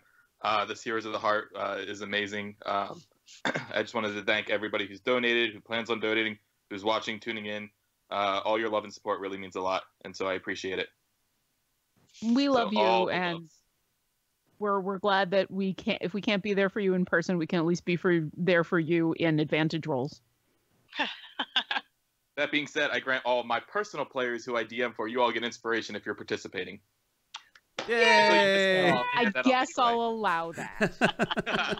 Wait, inspiration in this game or in our game? In my game. Oh, okay. Oh, okay. Oh, All right, okay. no, Oh, that's sweet. totally awesome. I thought you meant this game. Oh, no. I know the bounds of a DM. Yeah, but this is, you know what? I was going to allow that too, considering what we're doing here. So, but Tell you that what, makes a little I'll- more sense. Lauren, since you're DMing this, I'll give you inspiration. Aw. Just for that, I'll never use that against Carlton Tanks. Woohoo! Do it. Oh, I meant in this game, not in our game. So many games. This is why we're doing this, because we all love D&D. It's like we play a lot of D&D. We do. Yeah. Also, real So, yeah. quick, oh, sorry, go ahead, John. Go ahead. No, go ahead. Well, I just wanted to thank our good buddy Mikey for his donation. Mikey, thank you so much, and the rewards of that donation have been distributed. So thanks a bunch, bro. Miss you. Mikey's the Kitty. Oh, it's a kitty. This is Well, the old-ass 17-year-old cat. Are you going to stick around and be able to watch? Do you have stuff that you got to do? I can watch for a little bit. I got to get. We're still taking care of things. But like I said, I had a little bit of a moment of reprieve, so I just wanted to pop in when I knew I had the time to pop on the Skype, say thank you to everybody tuning in, donating. It really means a lot to help cover the expenses. So yeah, I'll tune in and I'll watch when I can while I'm doing stuff. But while I had a moment to actually hop on the Skype and talk, I wanted to take advantage of that. So Well, we're super happy that you took that moment, and we miss you and love you. I love you guys too. I'll see you guys at our regular game, at our regular scheduled time. All the games. All the games. All the games. Every game. All right. All right, bye, internet. I love you. Bye. Bye. A slightly less annoyed Andahar the Unicorn delivers this message from his patron, one of his patrons, and pulls out a box. You notice that Andahar, it looks a little bit different at this point. He is wearing a suit, and attached to his horn is a microphone. So he comes out, and you can tell the enjoyment on his face is just super forced. So, am I actually? On? Yes. Okay, I'm on. Yeah. Okay. can hear I'm you. just checking stuff.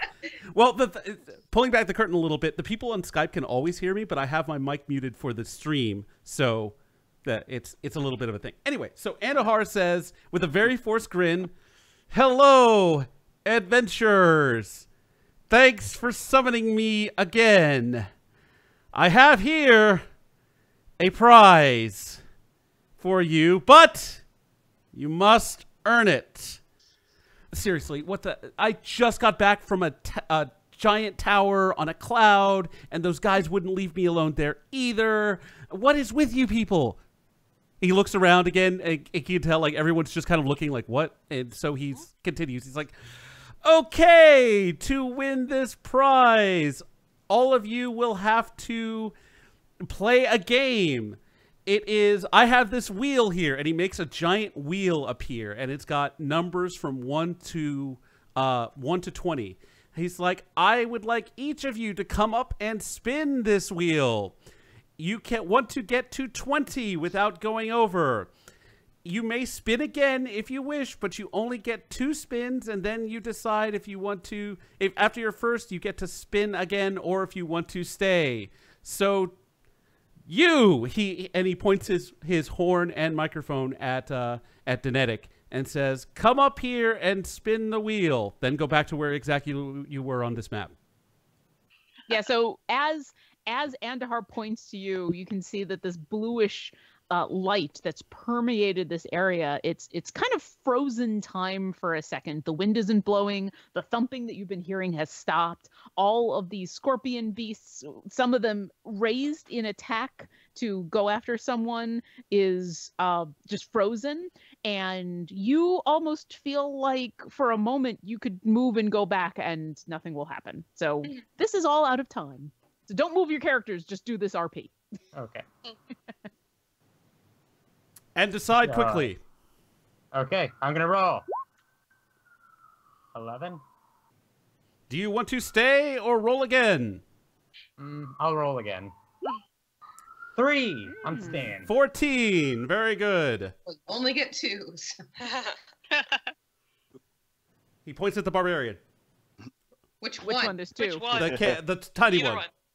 one. They're both tiny. We're in initiative No, order, right. folks. No, bugbears aren't tiny. Oh, JK. They just sound tiny. Yeah, it does sound tiny. Anyway. All right. Yeah, I'm gonna roll. All right, so here we go. Spinning the wheel, and I get an 8. Well, Yeah, go ahead and spin definitely- again. You have to get above 14 or else this monk here wins. All right, rolling again, and roll to 7. Oh, 15. 15. Oh, just edged him out. Darn. All right, how about the other barbarian? All right, I try to poke the scorpion, and I turn to the wheel really excited. And I roll 11. I'll try rolling again. Come on, bugbear.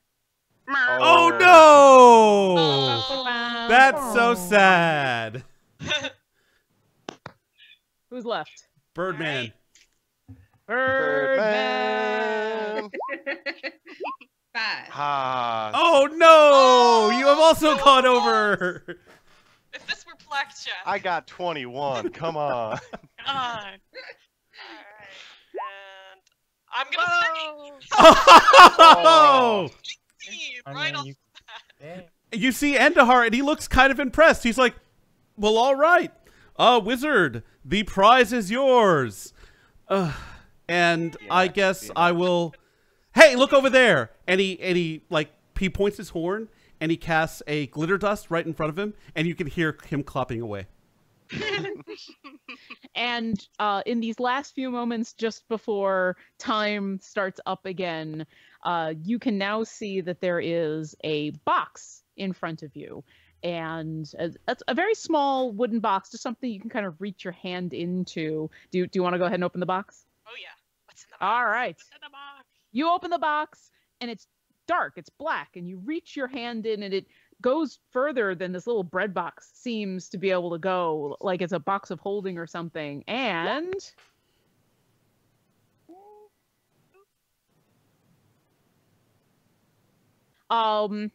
you pull out, what's the weapon that you're currently using? Do you have an orb, a staff? I have an orb. Okay. You pull out from the It's like a box. little orb. Yeah, you as your focusing agent, you usually use an orb, and you pull out another one. You're like, oh, this is interesting. All right, seems to be about the same color, about the same size. You take a second and attune to it, only to find that it is much more powerful than the orb you usually use. This is a weapon +2, so you now have +2 on all of your attacks and using this orb. Does And that only Nice. affect attacks, or would that say increase my spell save DC? it would increase your. It does everything except damage, so it's a +2 orb. Yay! Basically. Nice. You attune to this thing super fast. It would usually take you like a short rest to do it, but you feel like the magic in this space as everyone watches, and your eyes flash and glow as you feel the power course through you, and then suddenly time moves again. And oh god, they're scorpion men. Dantic, it is your turn. What would you like to do?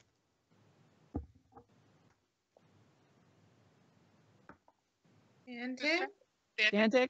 Dantic, do we lose our monk? Oh wait, Okay, I no, wait, yeah. I'm Go still on. here. You just Okay. kind of lagged out a bit. It happens. You know, when you go I'm in and out gonna- of time a lot, it can I'm happen. gonna strike down. All right, go for it. Can I go? I'm gonna go. So I'm gonna attack with my normal punch again. All right. It's not doing anything. What the heck? I think we're still all stuck in Okay, Ender. Oh, yep. there we go. Ah, Woo! Oh, all the punches. so one extra punch. I'll drop the last one, and for the second. Oh, I guess they all hit, right? They do all hit, and you do get advantage because I'm assuming you're attacking the one you're next to. You are flanking with it, so you did get advantage. So we could just use all of those. But yes, you definitely hit.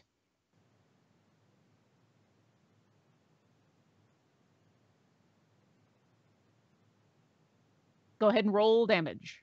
All right, let's do this. First punch. Second punch.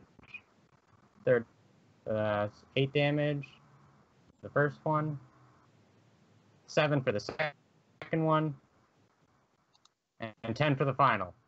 All right. As time starts up again and you lurch forward, the kind of almost being kicked into the real world again, you find an extra bit of speed and just lay into this thing. And by the time your final punch lands, it falls over dead. And Perfect. someone is super happy and just screamed in the distance. Yay! All right. So that's your attack. You before still the end- have. What would you yeah. like to do? I'm gonna run around and flank this guy from the backside. All right. You do so. Anything else? That's it.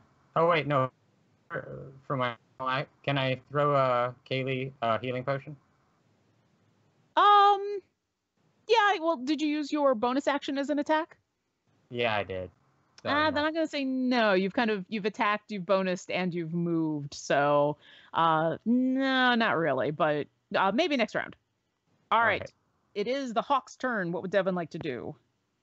All right, he's gonna come over to me, and so basically, I want him to hold position because I'm gonna give him a spell once it's my turn, Okay. potentially. Sure. So he's gonna wait for me to act before he does anything. All right. Kaylee, it is your turn. All right. So, Kaylee, though slightly disoriented from phasing in and out of time, is still raging. So, she is going to go after this little scorpion here with the angry scimitar. Or And she's going to roll with blessing. We're going to take a blessing because that was a crappy roll. Try it again. All right, there we go. 25 to hit. oh, that hits. It super hits. And we are doing 8 slashing damage. H. All right. All right, and she does get a bonus. Do we do again? That one's 23 to hit for That 10 still slashing. hits. All right, injured but not down. You slash into this thing angrily, and it's starting to look hurt. Anything else? I'm good. Okay, it is their turn. We'll start with the one that is now flanked that you just slashed at. It's super unhappy, and it's going to slash you back first with its long sword.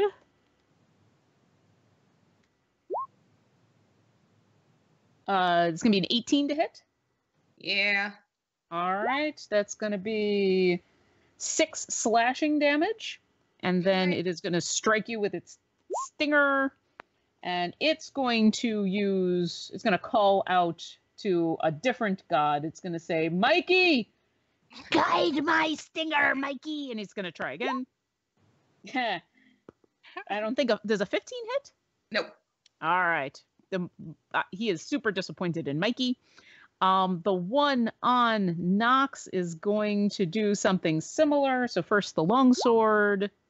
That'd be a natural 20. Ooh. All right, so that's 11 slashing damage. Okay. Fortunately, that could have been a lot worse. And then comes the tail. And he is also going to call out, seeing his companion call out to one of his gods, he is also going to call out, Travi, guide my tail and do better than the last one. And that would be a 25. Whew. Yeah. All right. That will hit. So you're going to take 6 piercing damage. Okay. 9 poison damage, and I need you to make a Constitution saving throw.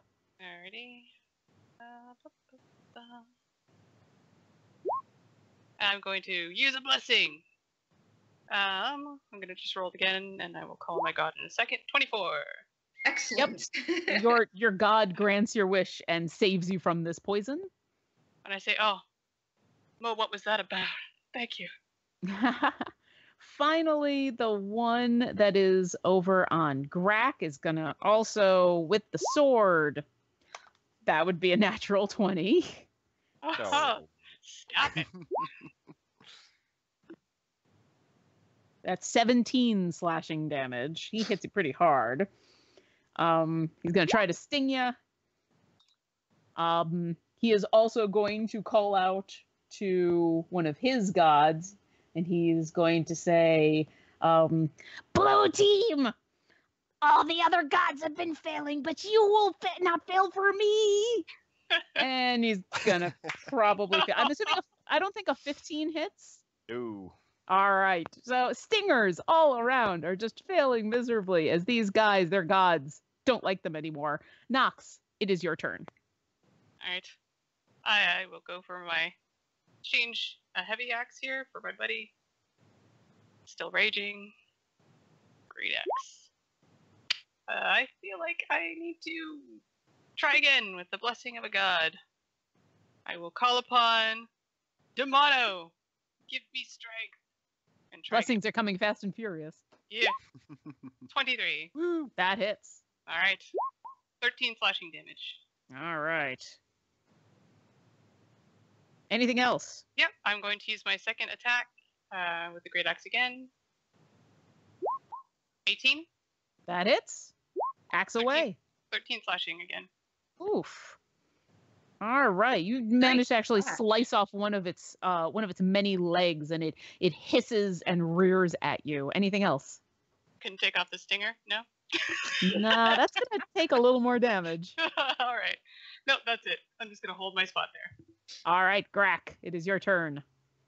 So Grack is angry now after getting hit pretty hard. So he's stopping his lightning. He's throwing down his spear and shield, taking the ball off his back, and swinging down onto the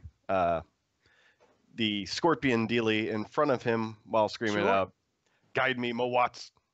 I think a 24 will hit. Absolutely. 8 bludgeoning. Oof. And then he's going to bring it right back up while praising the god of Anan, the giant god. 15? Just hits. Yeah, in your anger and in your divine intervention, you managed to connect a second time. and that'll be for 10 bludgeoning. Oof.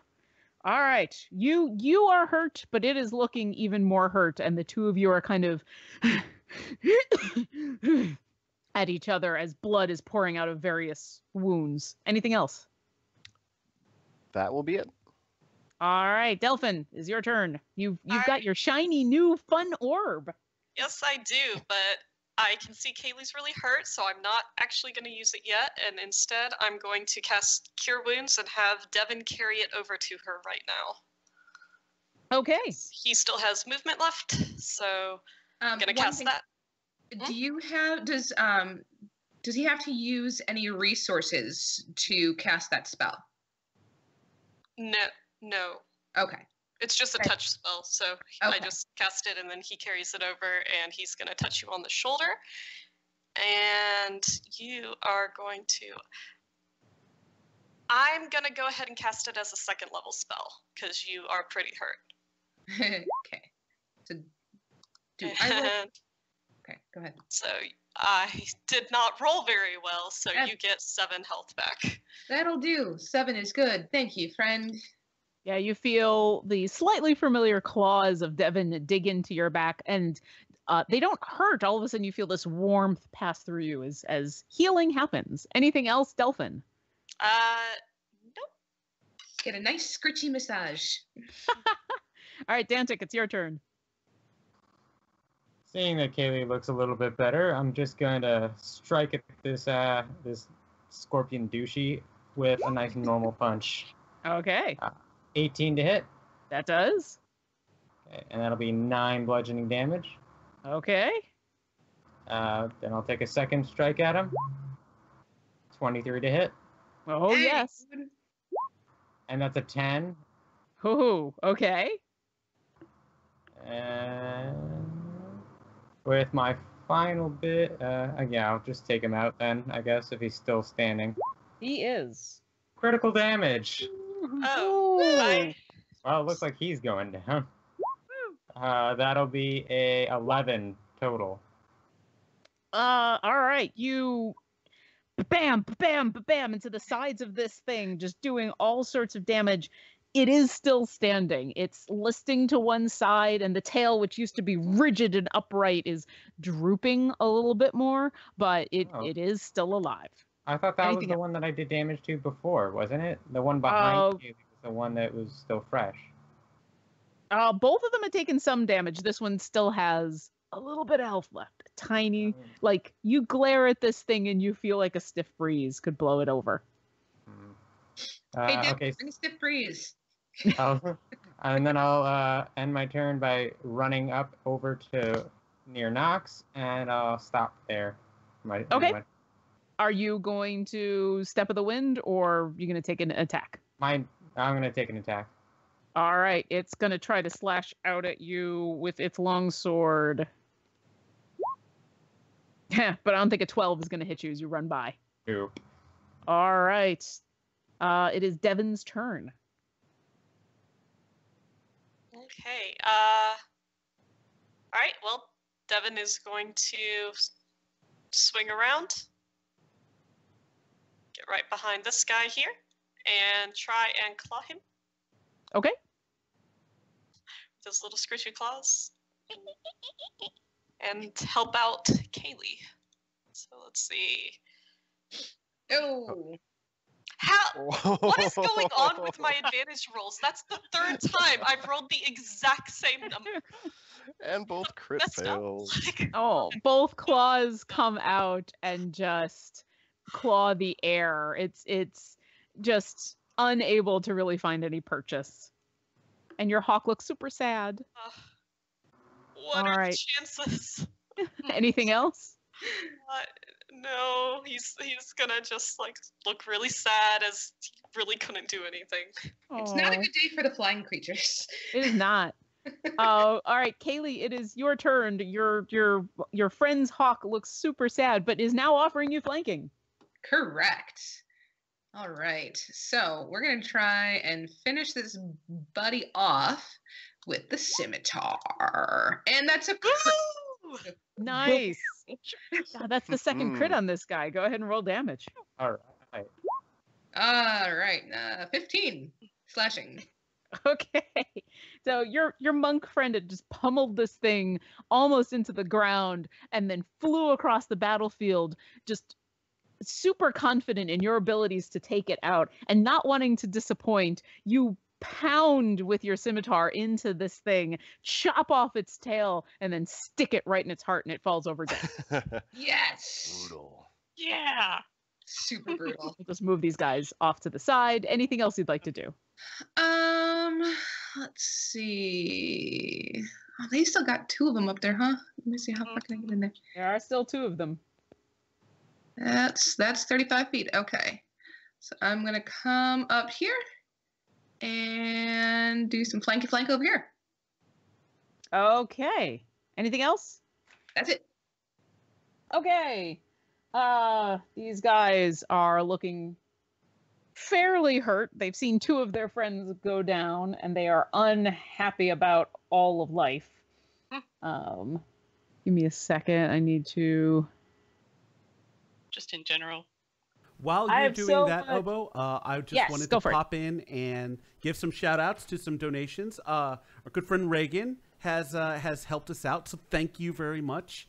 And our favorite Natalie has also given out some well deserved support. So thank you so much, guys. And if you haven't already, if you're looking for some blessings or smites to give, go ahead and let us know in the Twitch chat or tweet at the people you're giving them to, and we'll go ahead and get those submitted. So your name could be the next one that our players pray to for their blessings and or smites.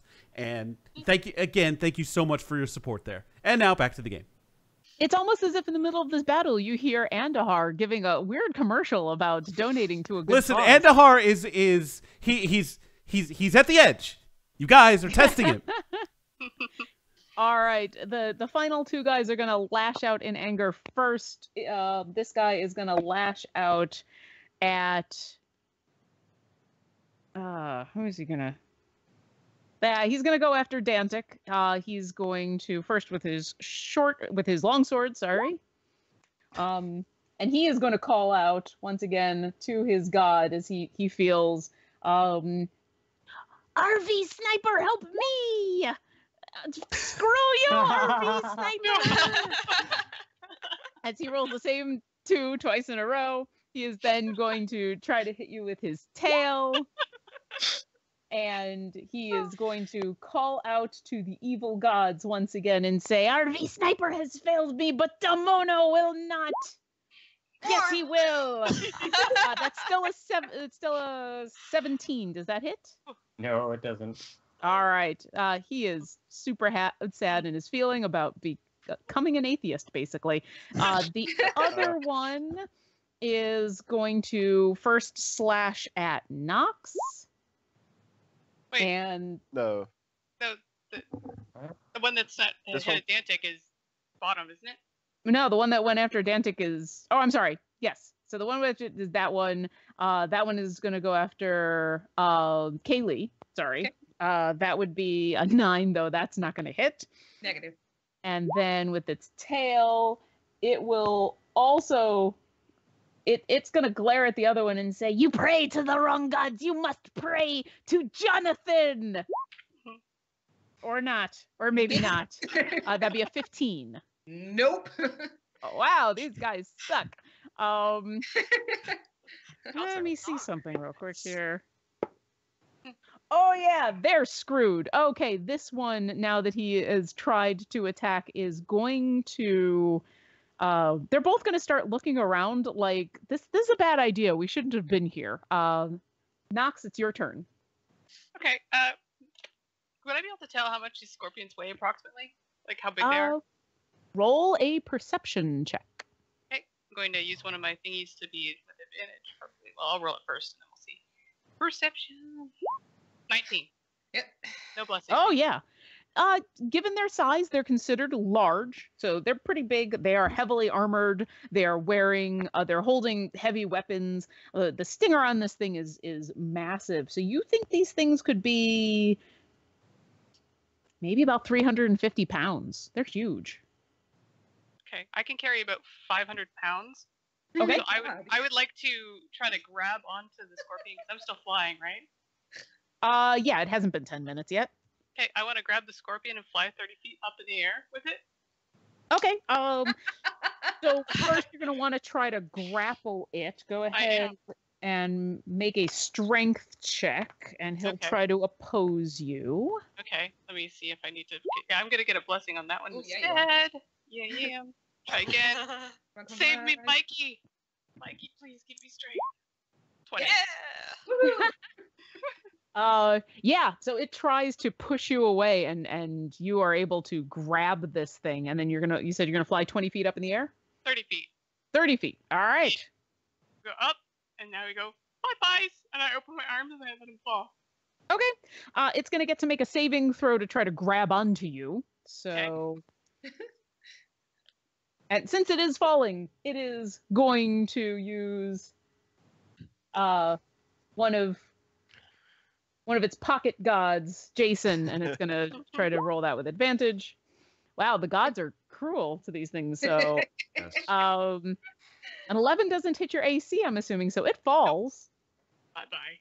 Oh, falling damage. I always have to look this up. It should be 1d6 for every 10 feet.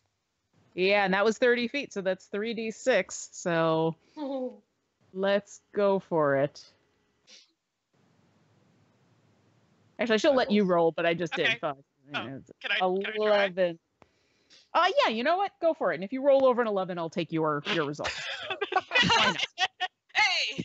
And you roll 11. Hey. Okay. You drop this giant scorpion with a little bit of a wave. You watch as it falls to the ground. It lands prone and then gets back up. Okay, I'm going to use the rest of my 30 flying foot speed to come over on the ground in flanking. And I'm going to use my extra attack to hit him. Sure.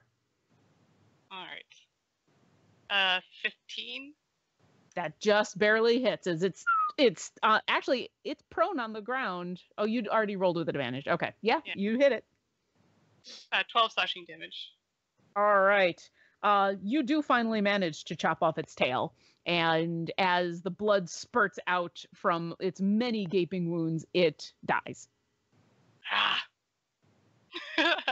All right. Anything else, Nas? No, I just gonna giggle for a little bit. Okay. Brack, it's your turn. You are next to the one remaining scorpion dude.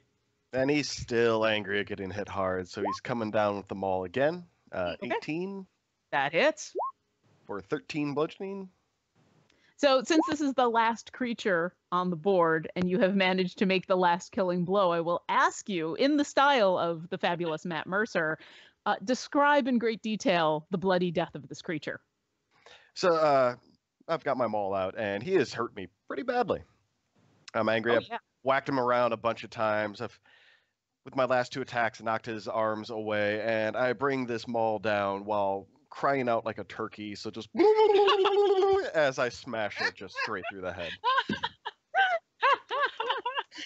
For a moment, as you make these turkey noises, it's got its maul, or it's got its maul and its long sword, and its tail is up and it's on its last legs and it's viciously looking at you, and then you make this and its head cocks to the side in a what the, and then your maul just like Gallagher with a watermelon, its head goes and it dies.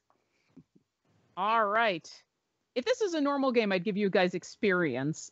For the moment, to save on time, let's just say it was an experience. And we are out of initiative. As these things fall to the ground dead, you do, you all kind of take a second, breathing to gather your bearings. The bodies of these things start to stink a little bit as the acids and poisons in their bloodstream start to eat away at their own bodies. And you still hear the thumping noise. It's really fast now. It is almost like a singular noise. It is almost like a instead of any kind of thump. The ground continues to just shake. And what would you like to do? I'm going to drink a couple health potions first. Yeah, me too. You guys want to take like a short rest? Yeah. Oh, could we instead? You can definitely try. I'm gonna drink a health potion just in case. Okay. Yeah, while they drink health potions, I'm gonna send Devin in to take another look at that caravan now that there's this like rumbling and stuff going on. Sure. I Have want Devin him to go roll a fly perception around. check. All right. Pull up his sheet. And I'm gonna go ahead and pass along a blessing to him so that he doesn't roll like another 1. Sure thing. So, the blessings of RVB Sniper for Jeff is going, let's see, 23. Wow. All right. Devin makes a slightly closer circle around the other caravan. Still don't see any beings, still don't see any movement. The sound, now that he's kind of clued into it and the fighting is over and he's kind of regained his bearings, it is very obvious that the larger of the 4 caravans seems to be an epicenter for this noise. As he swoops over and around and then does a little bit of a spirally pattern and triangulates that whatever is causing this horrible noise, it's coming from that big cart. As he's scoping this out and as you guys drink some health potions and take a moment, you see Robar rush on over. He's got a staff and a sword. And he says, "I've never seen those beasts before, but you've dispatched them wonderfully. I was praying to Andahar the whole time. Did he help?" Oh yeah. Yeah, indeed. Andahar, Mikey, Demano. It was a pantheon, a god of Palooza. Wonderful, wonderful.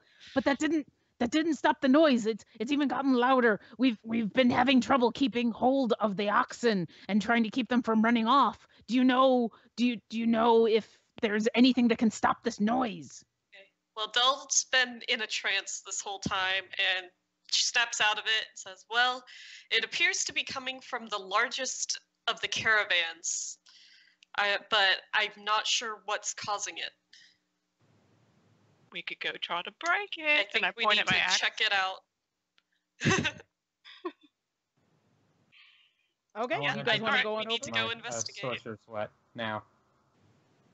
Oh, okay.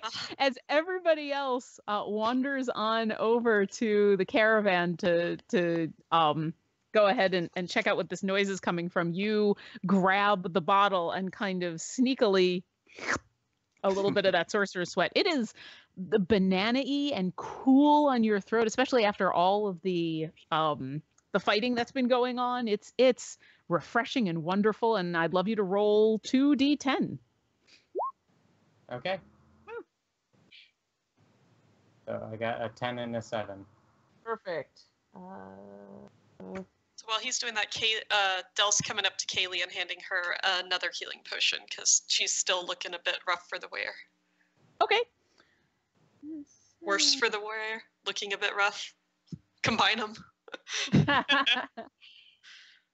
Okay.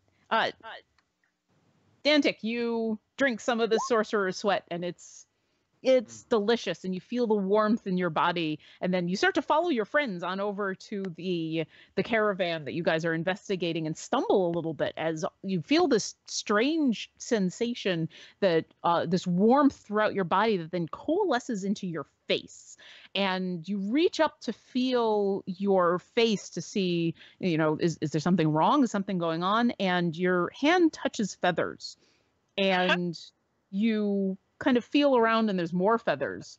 And as you look down, you see that you've grown this ZZ Top style beard of feathers that are just emanating out of your face and almost down to your waist. And it's colorful. They're peacock feathers. They're long and gorgeous and shimmer in the bright sunlight of the desert sun. And it's quite a sight. Yeah, what do you think? Looks Pulling off pretty great. good, right? You have You're a some hair Birdman. now. How dashing. You're a Birdman. Gra's gonna come over and just start petting it. while cooing softly. I'm gonna cut one of the feathers. Seriously. Does a little mating dance, maybe. Fluffs up his feathers. Struts around. My neckline poofs up a little bit. Yeah, the Kenku is giving you eyes, and you're not quite sure how to take that. All right, you guys are wandering over to the carts. Yeah, I'm gonna Yeah, try I mean, to it sneak feels around. nice. The cooing. Oh, it does. It definitely feels nice. These peacock-like feathers are multitudes of shimmering colors. They're iridescent in places. They are the softest of down and are just yeah, it's kind of fun to stroke. Right, I'm gonna also try to gonna pluck one send him- and see if it hurts. Okay, go ahead and you pluck one. It hurts a little bit. It's kind of like, pulling a rather large hair. And you pluck one. You've got a feather. I'm gonna stuff that in my pocket. Okay, I see stealth checks being rolled. Are you guys trying to be stealthy as you enter this area? I'm tiptoeing. Okay. Oh my god, Uh, that was with disadvantage. Woo! The stealthiest All right. disadvantage. Rattle off your stealth checks here as we... 21 for 18. Nox. 15. Ooh, 4. Kaylee made an oops. Guys, be Maybe- really quiet. Maybe Kaylee wants to like Kaylee's- invoke the what? gods to help her move a little Oh more quietly. that's a good idea. Oh, yeah. It's probably not a bad. Luckily, I rolled the same thing twice. So 27. Nice. Yeah, maybe Kaylee's blessing allows her to be a little quieter. Oh yeah, yeah, Oh, way better, way better. wow. Thanks to let's see, which god was that? The god of that'd be the god of Demano. All right, you guys very stealthily creep into this caravan, despite the fact that you just had this very loud battle that went on for 30, 40 seconds before. It's as though you've just sunk into the shadows and creep around. The carts themselves, now that you're closer, you can see the slapdash nature of them even closer. They do have a door on the back, each one of them. And you do see the larger cart that you guys have triangulated the noise coming from. You do see a similar door on the back. Once again, no windows, no other means of entrance, and you don't see anybody. Gra is going to walk up to the back door.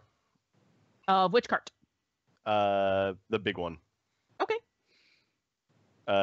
Do I see anything or hear anything? Just the noise that's coming from what is now obviously around or in this cart is almost deafening as you stand next to it. The cart itself, you can see the wood shaking as whatever is causing the disturbance is just super loud. Open the door. Yep. I'm gonna look around and just go open, Open.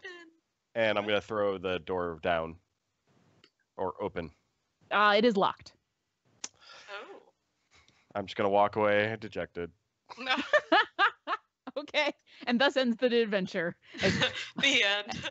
you guys are attacked by scorpion men and succeed, and then one locked door. It's always the doors.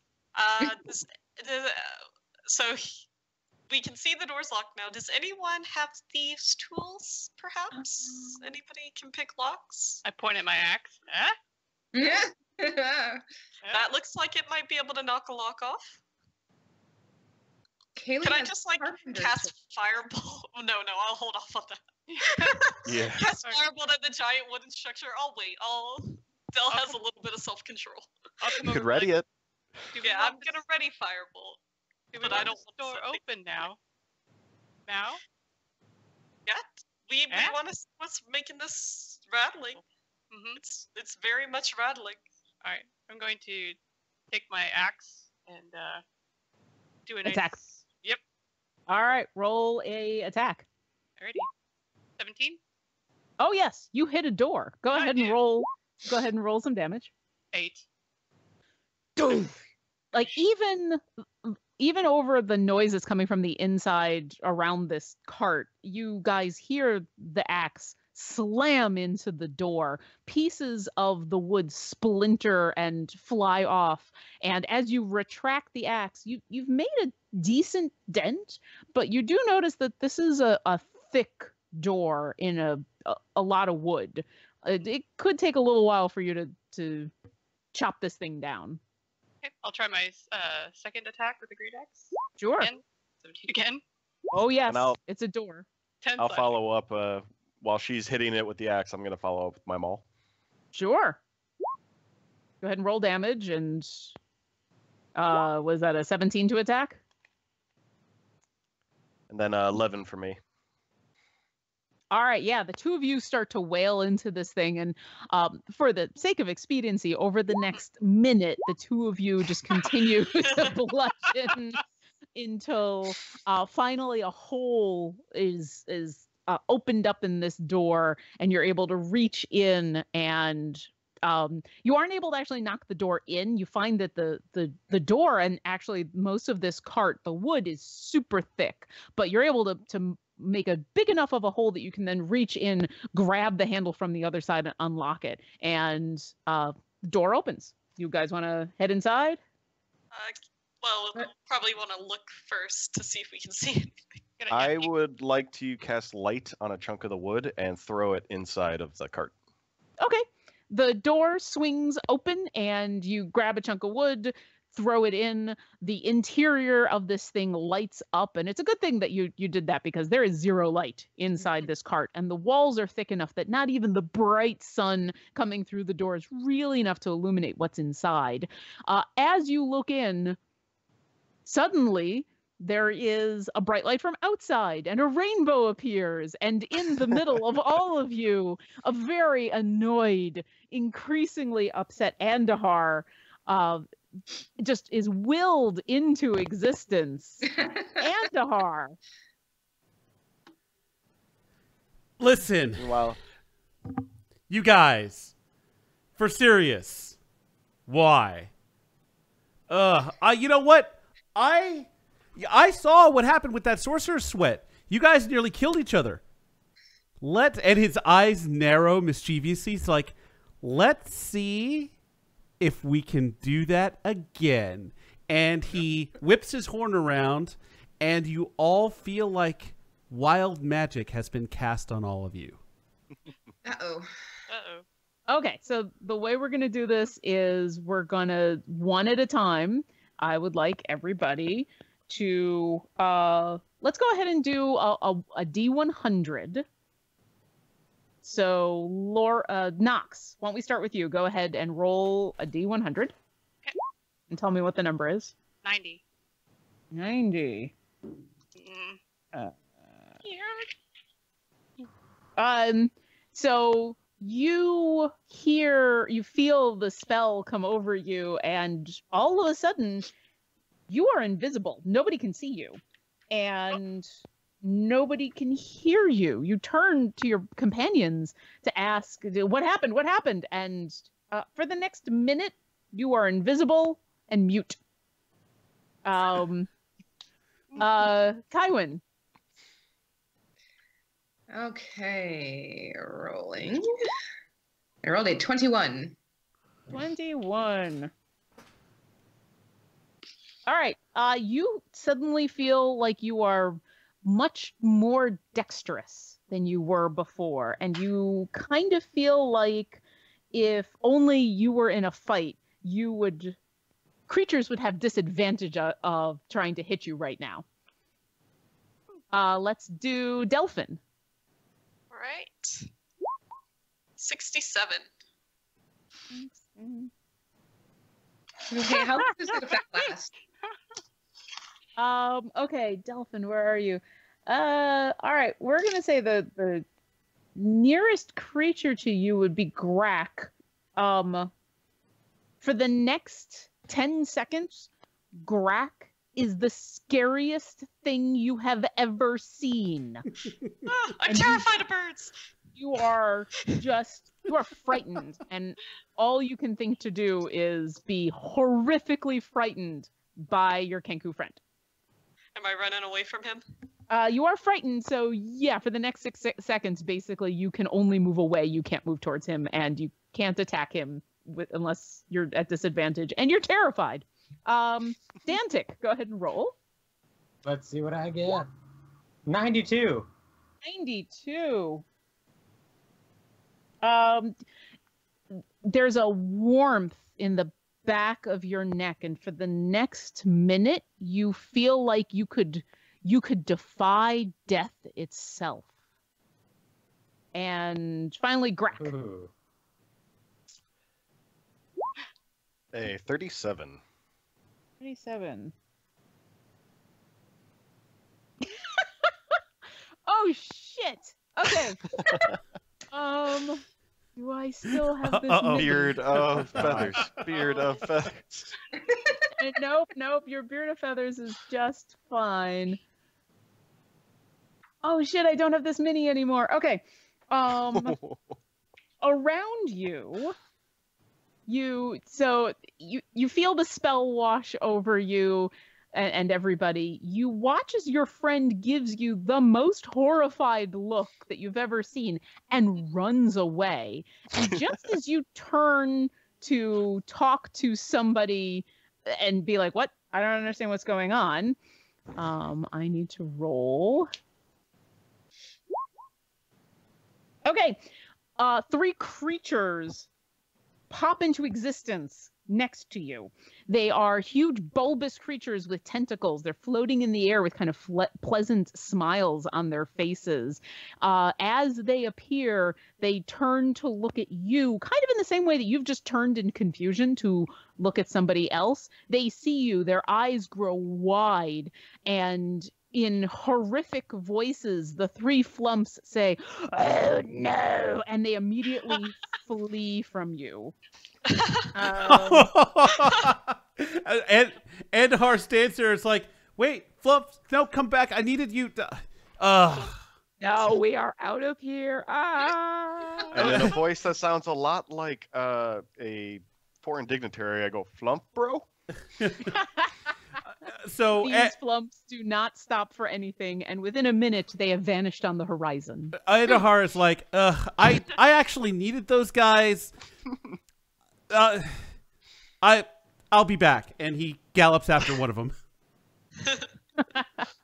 All right, Andahar gallops after one of the flumps, and they all disappear onto the horizon. I'm a little upset that I don't have my flump mini ready to go. After a moment, Delphin, you feel the terror subside. You're not exactly sure why you were suddenly terrified of your bird friend, but things seem to be better. Who was it that turned invisible? Me. I mean, yeah. No. As Delphin walks back into where all of these carts are, as the noise, and now that Andahar is gone, you'd notice that the noise had been muted. It was almost like somebody had put a pillow over the noisemaker, and now it's back in full force. As you reappear, you see Delphin walking back towards you, and everybody just looks confused. So I'm invisible again. It's been a minute. Yeah, it takes about a minute for some of these effects to happen, unless you wanted to do anything while you were invisible and unable to talk. I was gonna go and poke Grackle. Okay. Grack, as you watch as everything flees from you, all of a sudden you feel a poke on your side. You turn and see nothing. Greg just kind of looks around and just takes a step back. This has been the weirdest day ever. Okay.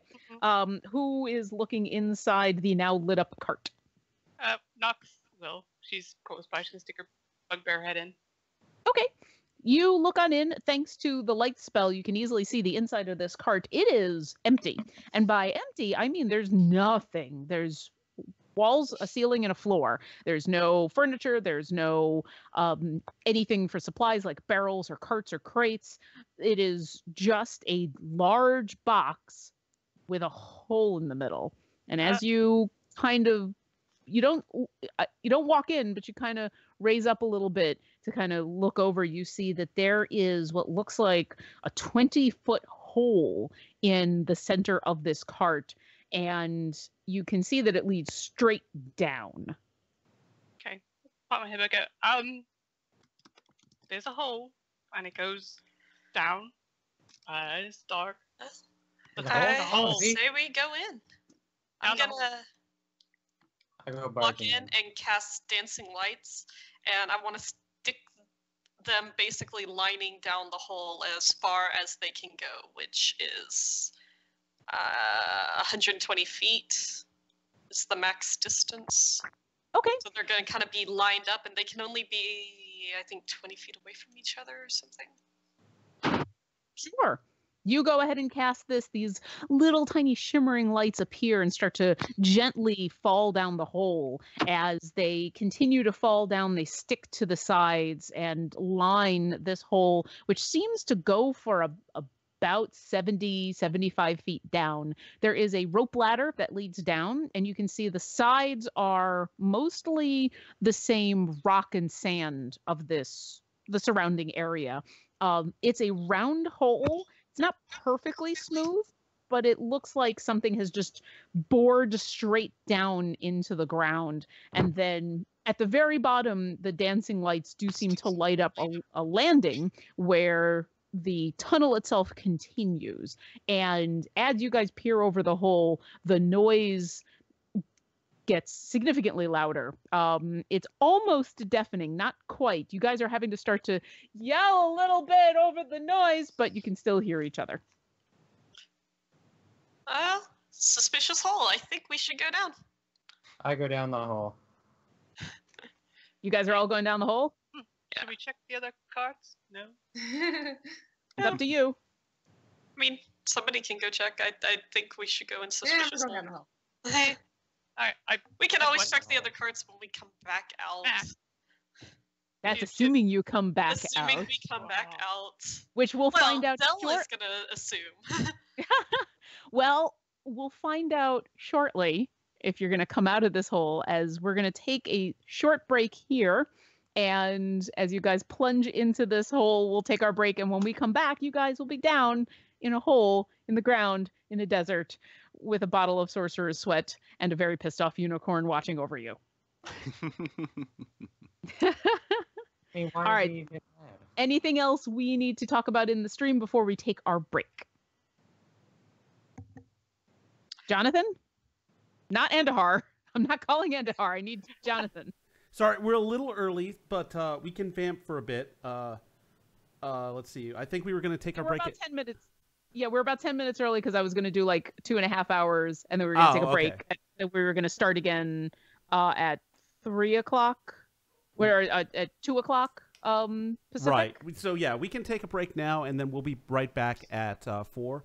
Real quick though, I wanted to say that that we have just pulling back the curtain a little bit. We have blown through our milestones that we had set for this. We have done it. It's been incredible. You guys have been awesome, and I love that people are giving, and I love that people are shouting out their blessings. I think that's awesome. And so I just really wanted to say before we left for a bit that you guys have been great. But this is a good time for everyone to just take a break. If you're watching the stream, we really do appreciate it. We want to see you back.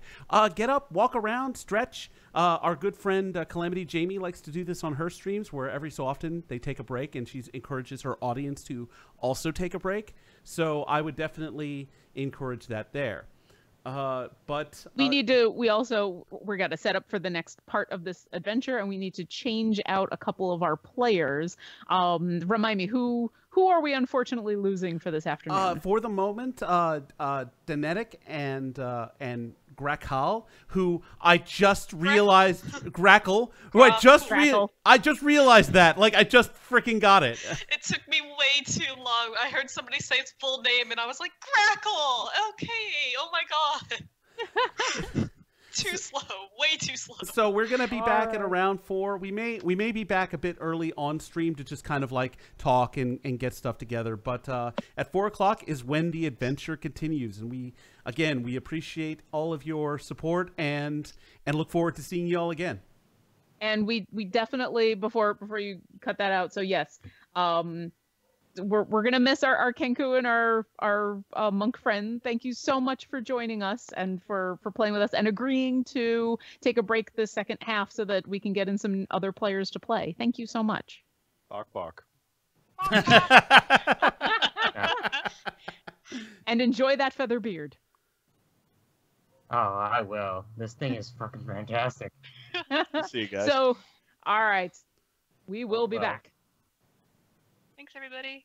I'm not going to leave the Skype. I'm not going to leave Roll20. I don't know if we're actually